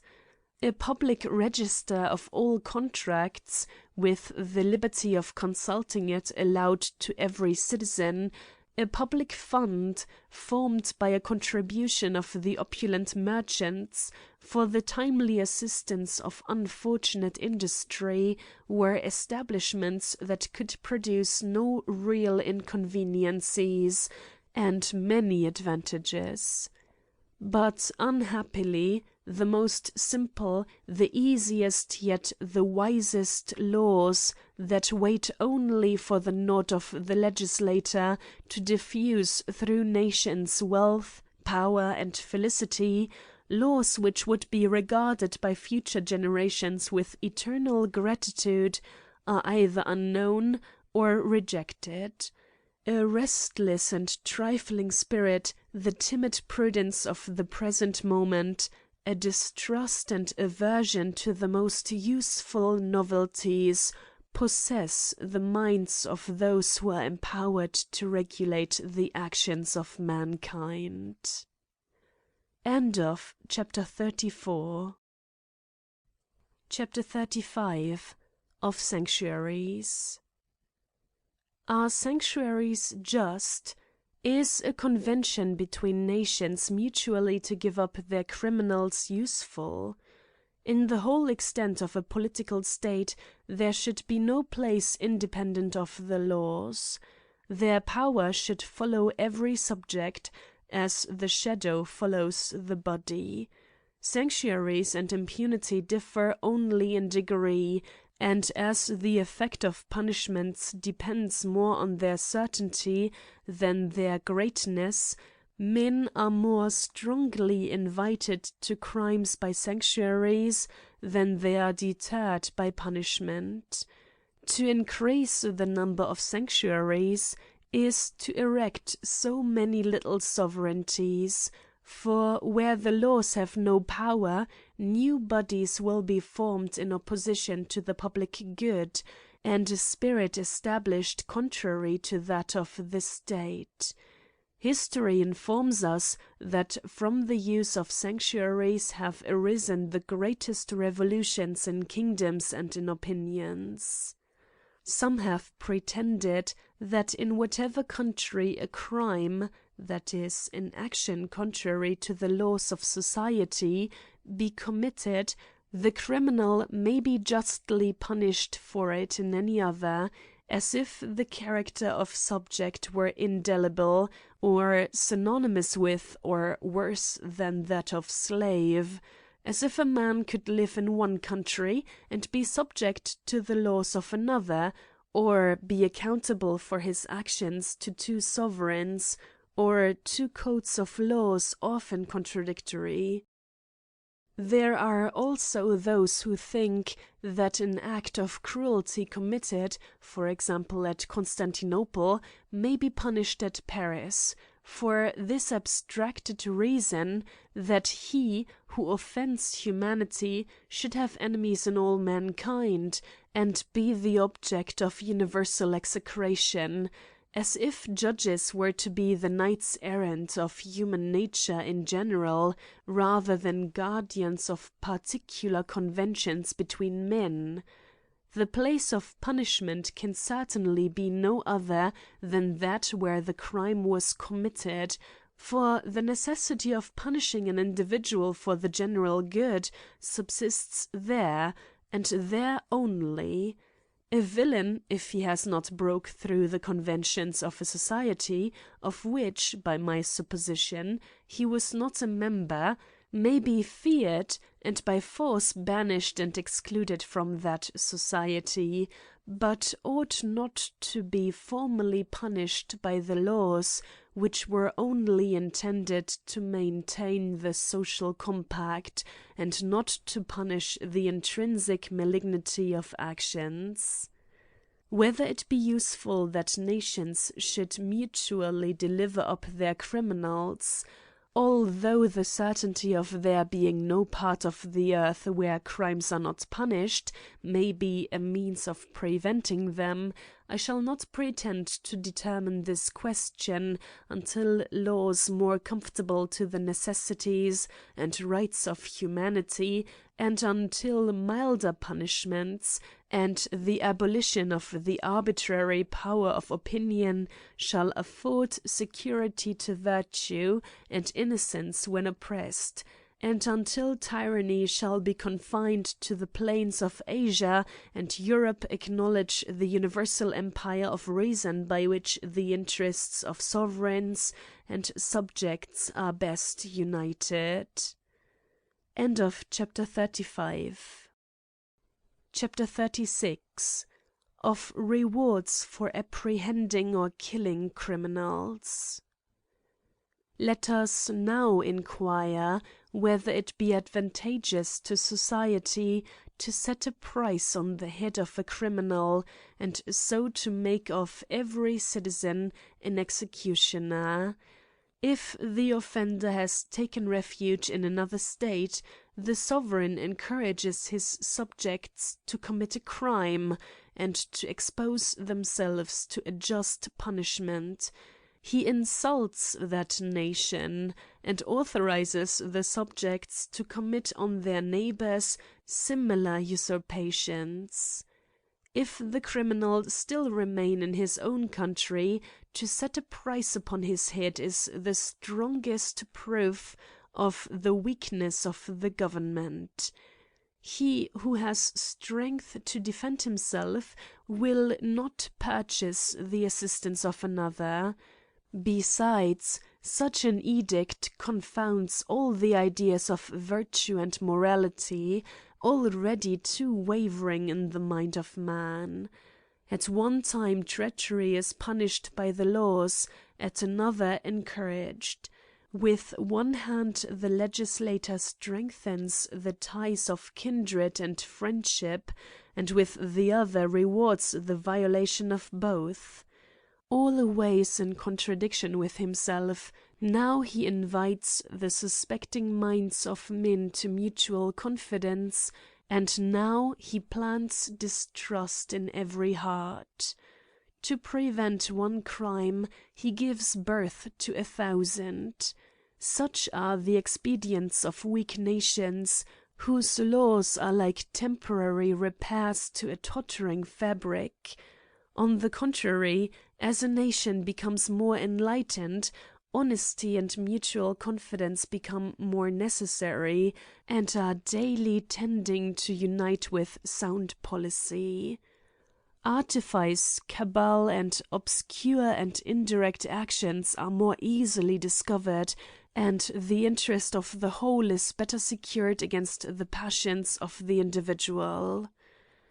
Even the times of ignorance, when private virtue was encouraged by public morality, may afford instructions and example to more enlightened ages. But laws which reward treason excite clandestine war and mutual distrust, and oppose that necessary union of morality and policy which is the foundation of happiness and universal peace. End of chapter 36. Chapter 37. Of attempts, accomplices, and pardon. The laws do not punish the intention; nevertheless an attempt, which manifests the intention of committing a crime, deserves a punishment, though less, perhaps, than if the crime were actually perpetrated. The importance of preventing even attempts to commit a crime sufficiently authorizes a punishment, but as there may be an interval of time between the attempt and the execution, it is proper to reserve the greater punishment for the actual commission, that even after the attempt there may be a motive for desisting. In like manner, with regard to the accomplices, they ought not to suffer so severe a punishment as the immediate perpetrator of the crime, but this for a different reason. When a number of men unite and run a common risk, the greater the danger, the more they endeavour to distribute it equally. Now, if the principals be punished more severely than the accessories, it will prevent the danger from being equally divided, and will increase the difficulty of finding a person to execute the crime, as his danger is greater by the difference of the punishment. There can be but one exception to this rule, and that is, when the principal receives a reward from the accomplices. In that case, as the difference of the danger is compensated, the punishment should be equal. These reflections may appear too refined to those who do not consider that it is of great importance that the laws should leave the associates as few means as possible of agreeing among themselves. In some tribunals, a pardon is offered to an accomplice in a great crime, if he discovers his associates. This expedient has its advantages and disadvantages. The disadvantages are that the law authorizes treachery, which is detested even by the villains themselves, and introduces crimes of cowardice, which are much more pernicious to a nation than crimes of courage. Courage is not common, and only wants a benevolent power to direct it to the public good. Cowardice, on the contrary, is a frequent, self-interested, and contagious evil, which can never be improved into a virtue. Besides, the tribunal which has recourse to this method betrays its fallibility, and the laws their weakness, by imploring the assistance of those by whom they are violated. The advantages are that it prevents great crimes, the effects of which being public, and the perpetrators concealed, terrify the people. It also contributes to prove that he who violates the laws, which are public conventions, will also violate private compacts. It appears to me that a general law, promising a reward to every accomplice who discovers his associates, would be better than a special declaration in every particular case, because it would prevent the union of those villains, as it would inspire a mutual distrust, and each would be afraid of exposing himself alone to danger. The accomplice, however, should be pardoned on condition of transportation. But it is in vain that I torment myself with endeavouring to extinguish the remorse I feel in attempting to induce the sacred laws, the monument of public confidence, the foundation of human morality, to authorize dissimulation and perfidy. But what an example does it offer to a nation to see the interpreters of the laws break their promise of pardon, and on the strength of learned subtleties, and to the scandal of public faith, drag him to punishment who has accepted of their invitation. Such examples are not uncommon, and this is the reason that political society is regarded as a complex machine, the springs of which are moved at pleasure by the most dexterous or most powerful. End of chapter 37. Chapter 38. Of suggestive interrogations. The laws forbid suggestive interrogations, that is, according to the civilians, questions which, with regard to the circumstances of the crime, are special when they should be general, or, in other words, those questions which, having an immediate reference to the crime, suggest to the criminal an immediate answer. Interrogations, according to the law, ought to lead to the fact indirectly and obliquely, but never directly or immediately. The intent of this injunction is either that they should not suggest to the accused an immediate answer that might acquit him, or that they think it contrary to nature that a man should accuse himself. But whatever be the motive, the laws have fallen into a palpable contradiction in condemning suggestive interrogations, whilst they authorize torture. Can there be an interrogation more suggestive than pain? Torture will suggest to a robust villain an obstinate silence, that he may exchange a greater punishment for a less, and to a feeble man confession, to relieve him from the present pain, which affects him more than the apprehension of the future. If a special interrogation be contrary to the right of nature, as it obliges a man to accuse himself, torture will certainly do it more effectually. But men are influenced more by the names than the nature of things. He who obstinately refuses to answer the interrogatories deserves a punishment which should be fixed by the laws, and that of the severest kind. The criminals should not, by their silence, evade the example which they owe the public. But this punishment is not necessary when the guilt of the criminal is indisputable, because in that case interrogation is useless, as is likewise his confession, when there are, without it, proofs sufficient. This last case is most common, for experience shows that in the greatest number of criminal prosecutions the culprit pleads not guilty.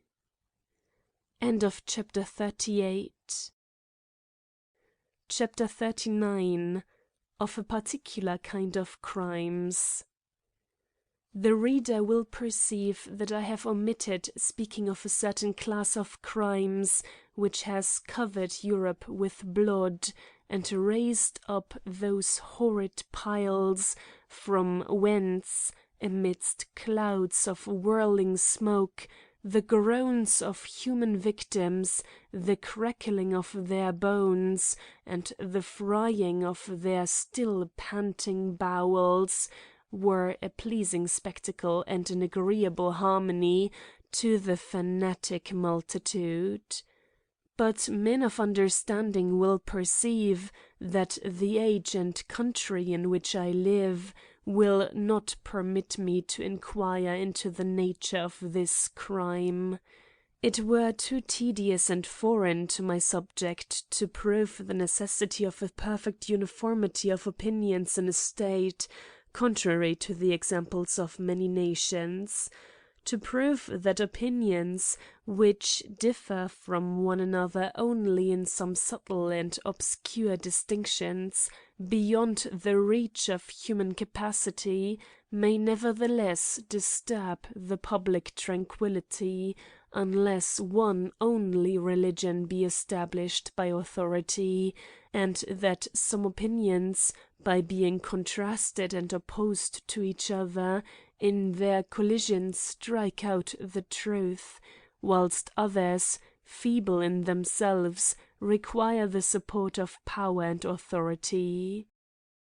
It would, I say, carry me too far, were I to prove that how odious soever is the empire of force over the opinions of mankind, from whom it only obtains dissimulation, followed by contempt, and although it may seem contrary to the spirit of humanity and brotherly love, commanded us by reason and authority, which we more respect, it is nevertheless necessary and indispensable. We are to believe that all these paradoxes are solved beyond a doubt, and that conformable to the true interests of mankind, if practised by a lawful authority. I write only of crimes which violate the laws of nature and the social contract, and not of sins, even the temporal punishment of which must be determined from other principles than those of limited human philosophy. End of chapter 39. Chapter 40. Of false ideas of utility. A principal source of errors and injustice are false ideas of utility.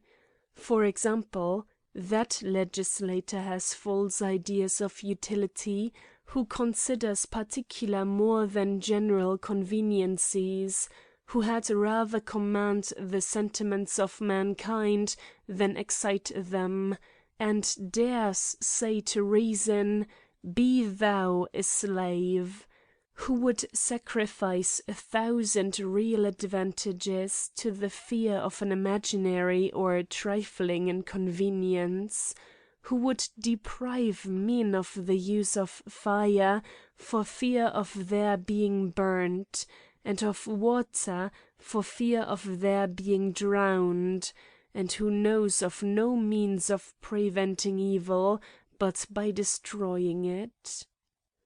The laws of this nature are those which forbid to wear arms, disarming those only who are not disposed to commit the crime which the laws mean to prevent.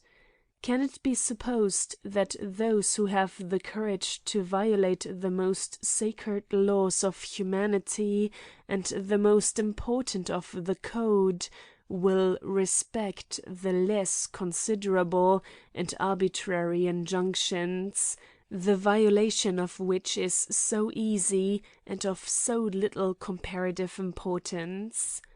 Does not the execution of this law deprive the subject of that personal liberty so dear to mankind and to the wise legislator, and does it not subject the innocent to all the disagreeable circumstances that should only fall on the guilty?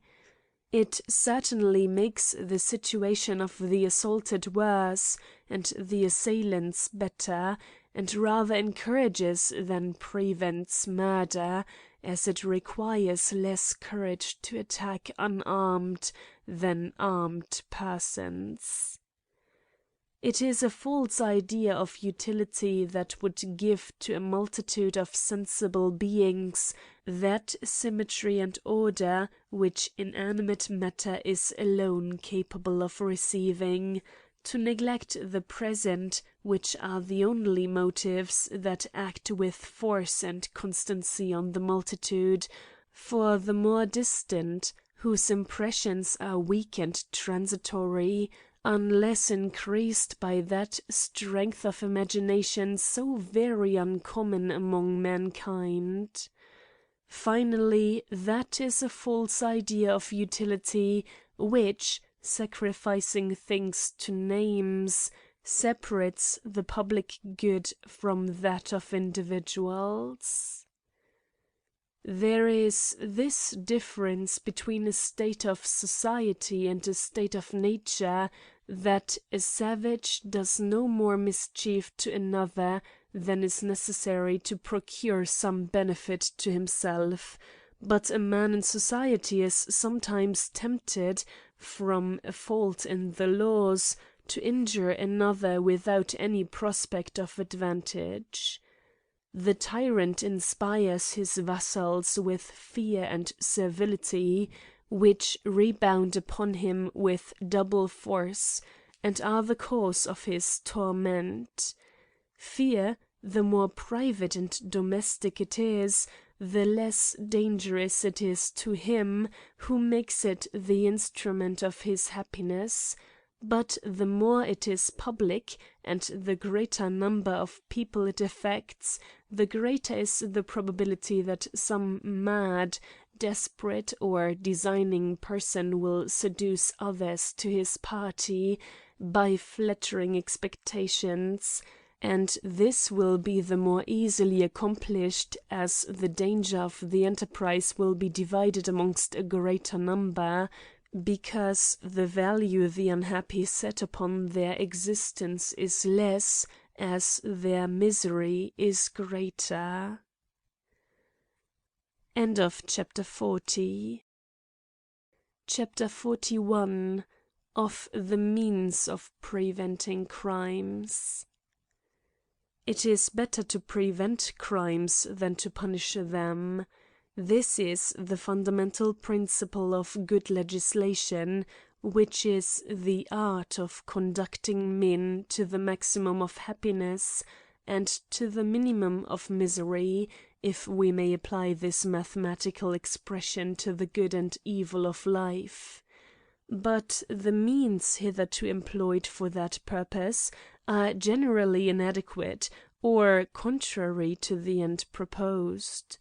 It is impossible to reduce the tumultuous activity of mankind to absolute regularity, for amidst the various and opposite attractions of pleasure and pain, human laws are not sufficient entirely to prevent disorders in society.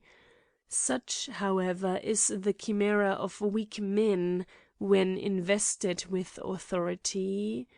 To prohibit a number of indifferent actions is not to prevent the crimes which they may produce, but to create new ones. It is to change at will the ideas of virtue and vice, which, at other times we are told, are eternal and immutable.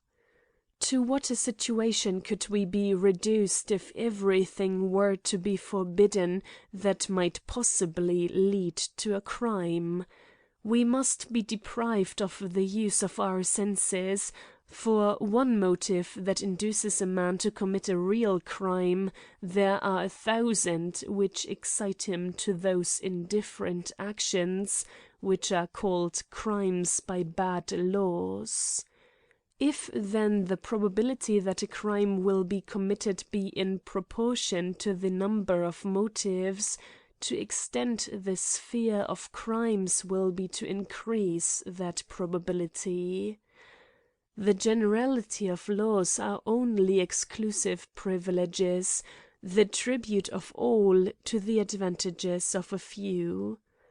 Would you prevent crimes?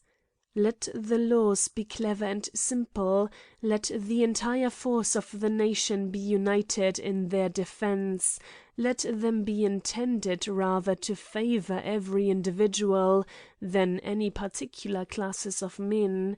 Let the laws be feared, and the laws only. The fear of the laws is salutary, but the fear of men is a fruitful and fatal source of crimes.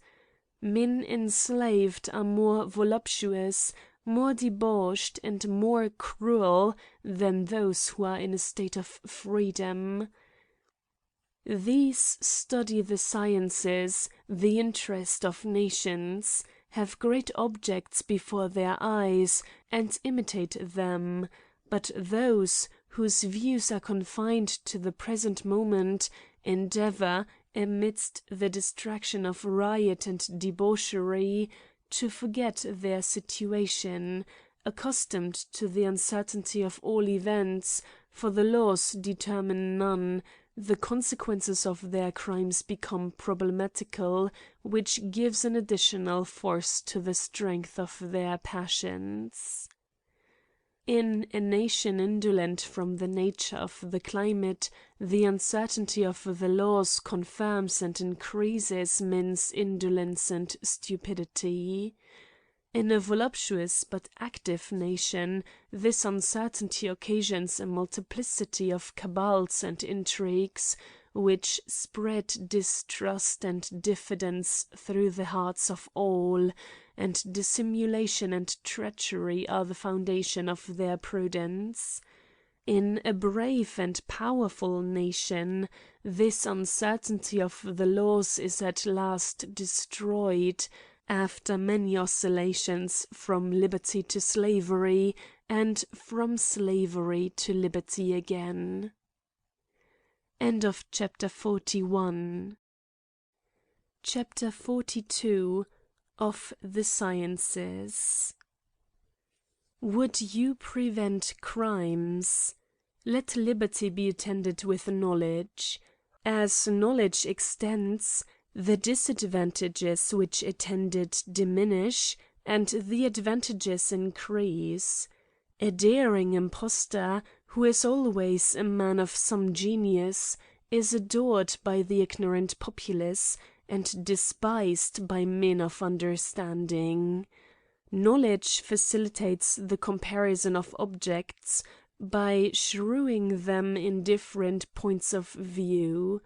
When the clouds of ignorance are dispelled by the radiance of knowledge, authority trembles, but the force of the laws remains immovable.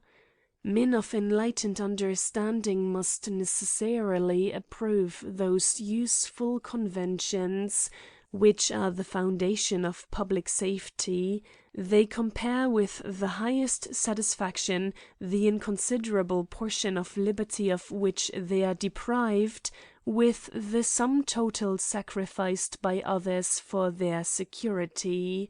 Observing that they have only given up the pernicious liberty of injuring their fellow creatures, they bless the throne and the laws upon which it is established.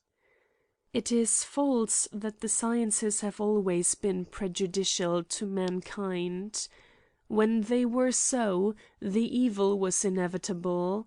The multiplication of the human species on the face of the earth introduced war, the rudiments of arts, and the first laws, which were temporary compacts, arising from necessity and perishing with it.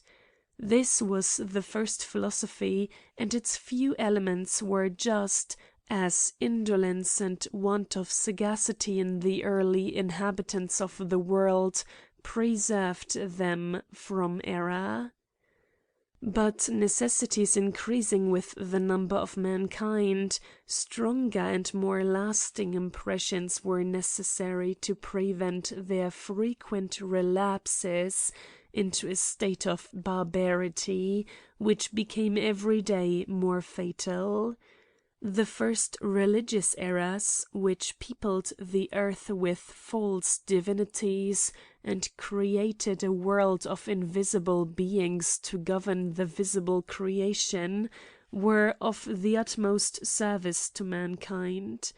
The greatest benefactors to humanity were those who dared to deceive, and lead pliant ignorance to the foot of the altar. By presenting to the minds of the vulgar things out of the reach of their senses, which fled as they pursued, and always eluded their grasp, which, as they never comprehended, they never despised, their different passions were united and attached to a single object. This was the first transition of all nations from their savage state. Such was the necessity, and perhaps the only bound of all societies at their first formation. I speak not of the chosen people of God, to whom the most extraordinary miracles and the most signal favours supplied the place of human policy. But as it is the nature of error to subdivide itself ad infinitum, so the pretended knowledge which sprung from it transformed mankind into a blind fanatic multitude, jarring and destroying each other in the labyrinth in which they were enclosed. Hence it is not wonderful that some sensible and philosophic minds should regret the ancient state of barbarity. This was the first epocha in which knowledge, or rather opinions, were fatal. The second may be found in the difficult and terrible passage from error to truth, from darkness to light.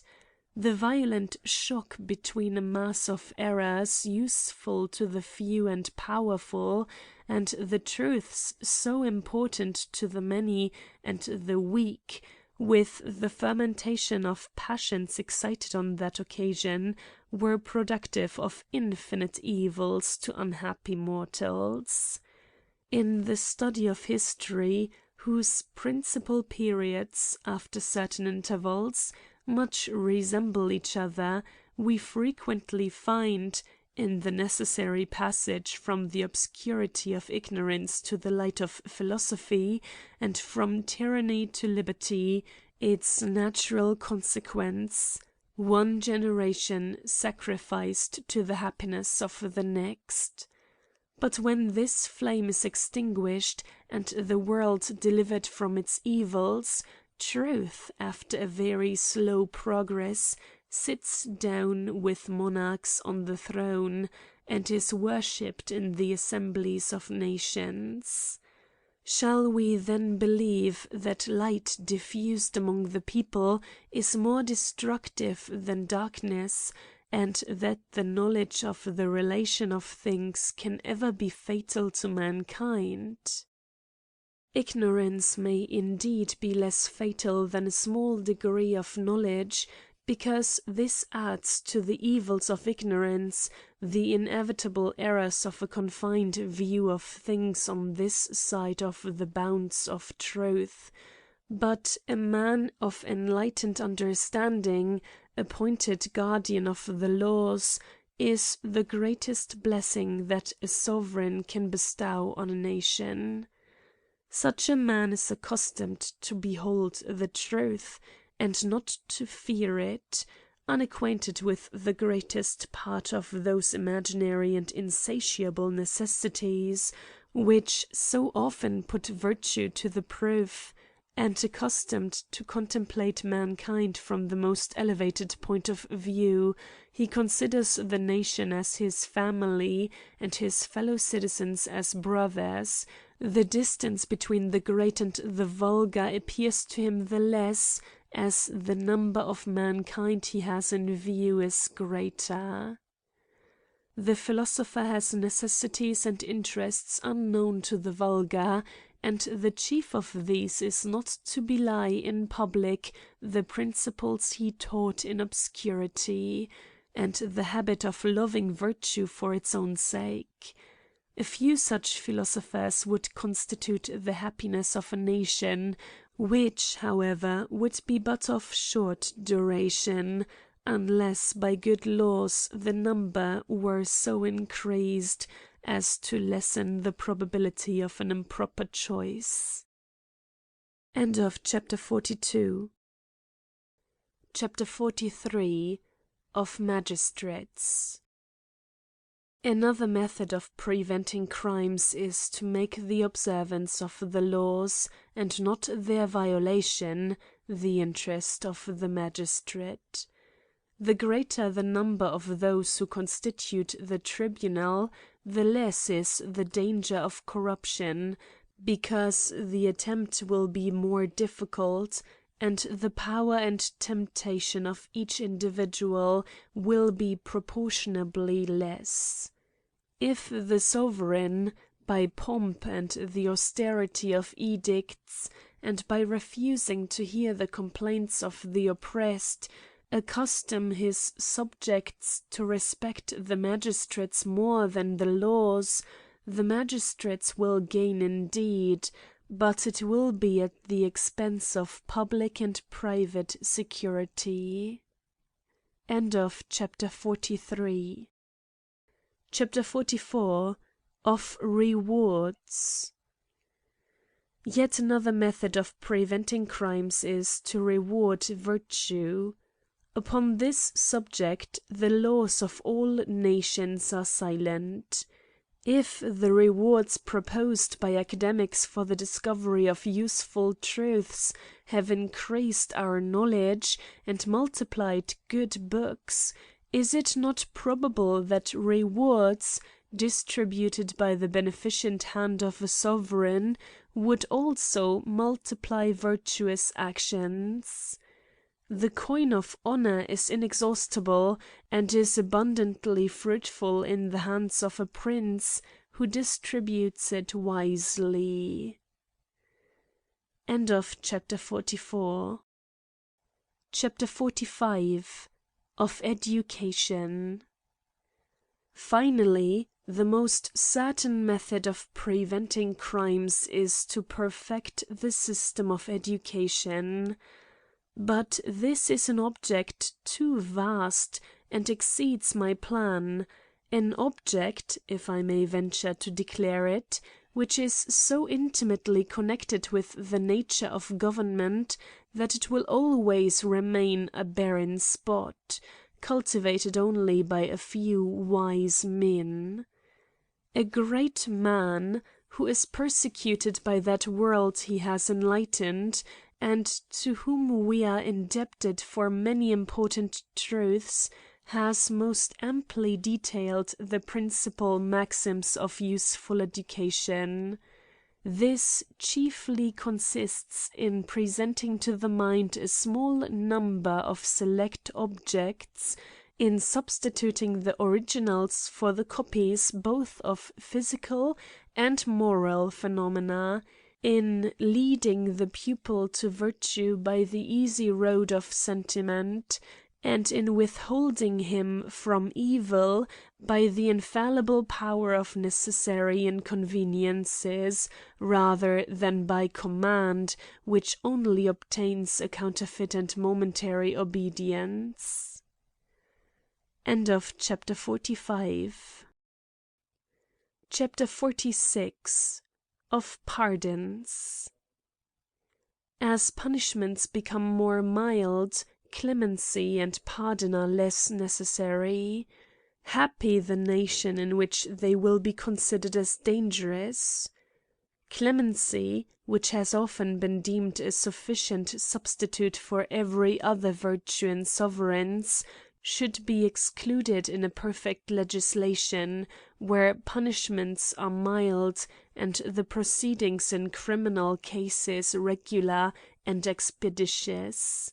This truth will seem cruel to those who live in countries where, from the absurdity of the laws and the severity of punishments, pardons and the clemency of the prince are necessary. It is indeed one of the noblest prerogatives of the throne, but at the same time a tacit disapprobation of the laws. Clemency is a virtue which belongs to the legislator and not to the executor of the laws; a virtue which ought to shine in the code and not in private judgment. To show mankind that crimes are sometimes pardoned, and that punishment is not the necessary consequence, is to nourish the flattering hope of impunity, and is the cause of their considering every punishment inflicted as an act of injustice and oppression. The prince, in pardoning, gives up the public security in favour of an individual, and by his ill-judged benevolence proclaims a public act of impunity. Let then the executors of the laws be inexorable, but let the legislator be tender, indulged, and humane. He is a wise architect who erects his edifice on the foundation of self-love, and contrives that the interest of the public shall be the interest of each individual, who is not obliged, by particular laws and irregular proceedings, to separate the public good from that of individuals, and erect the image of public felicity on the basis of fear and distrust.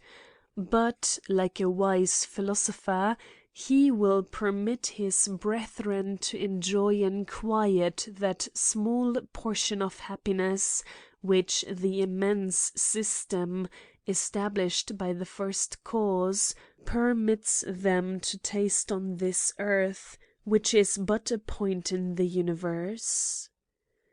A small crime is sometimes pardoned if the person offended chooses to forgive the offender.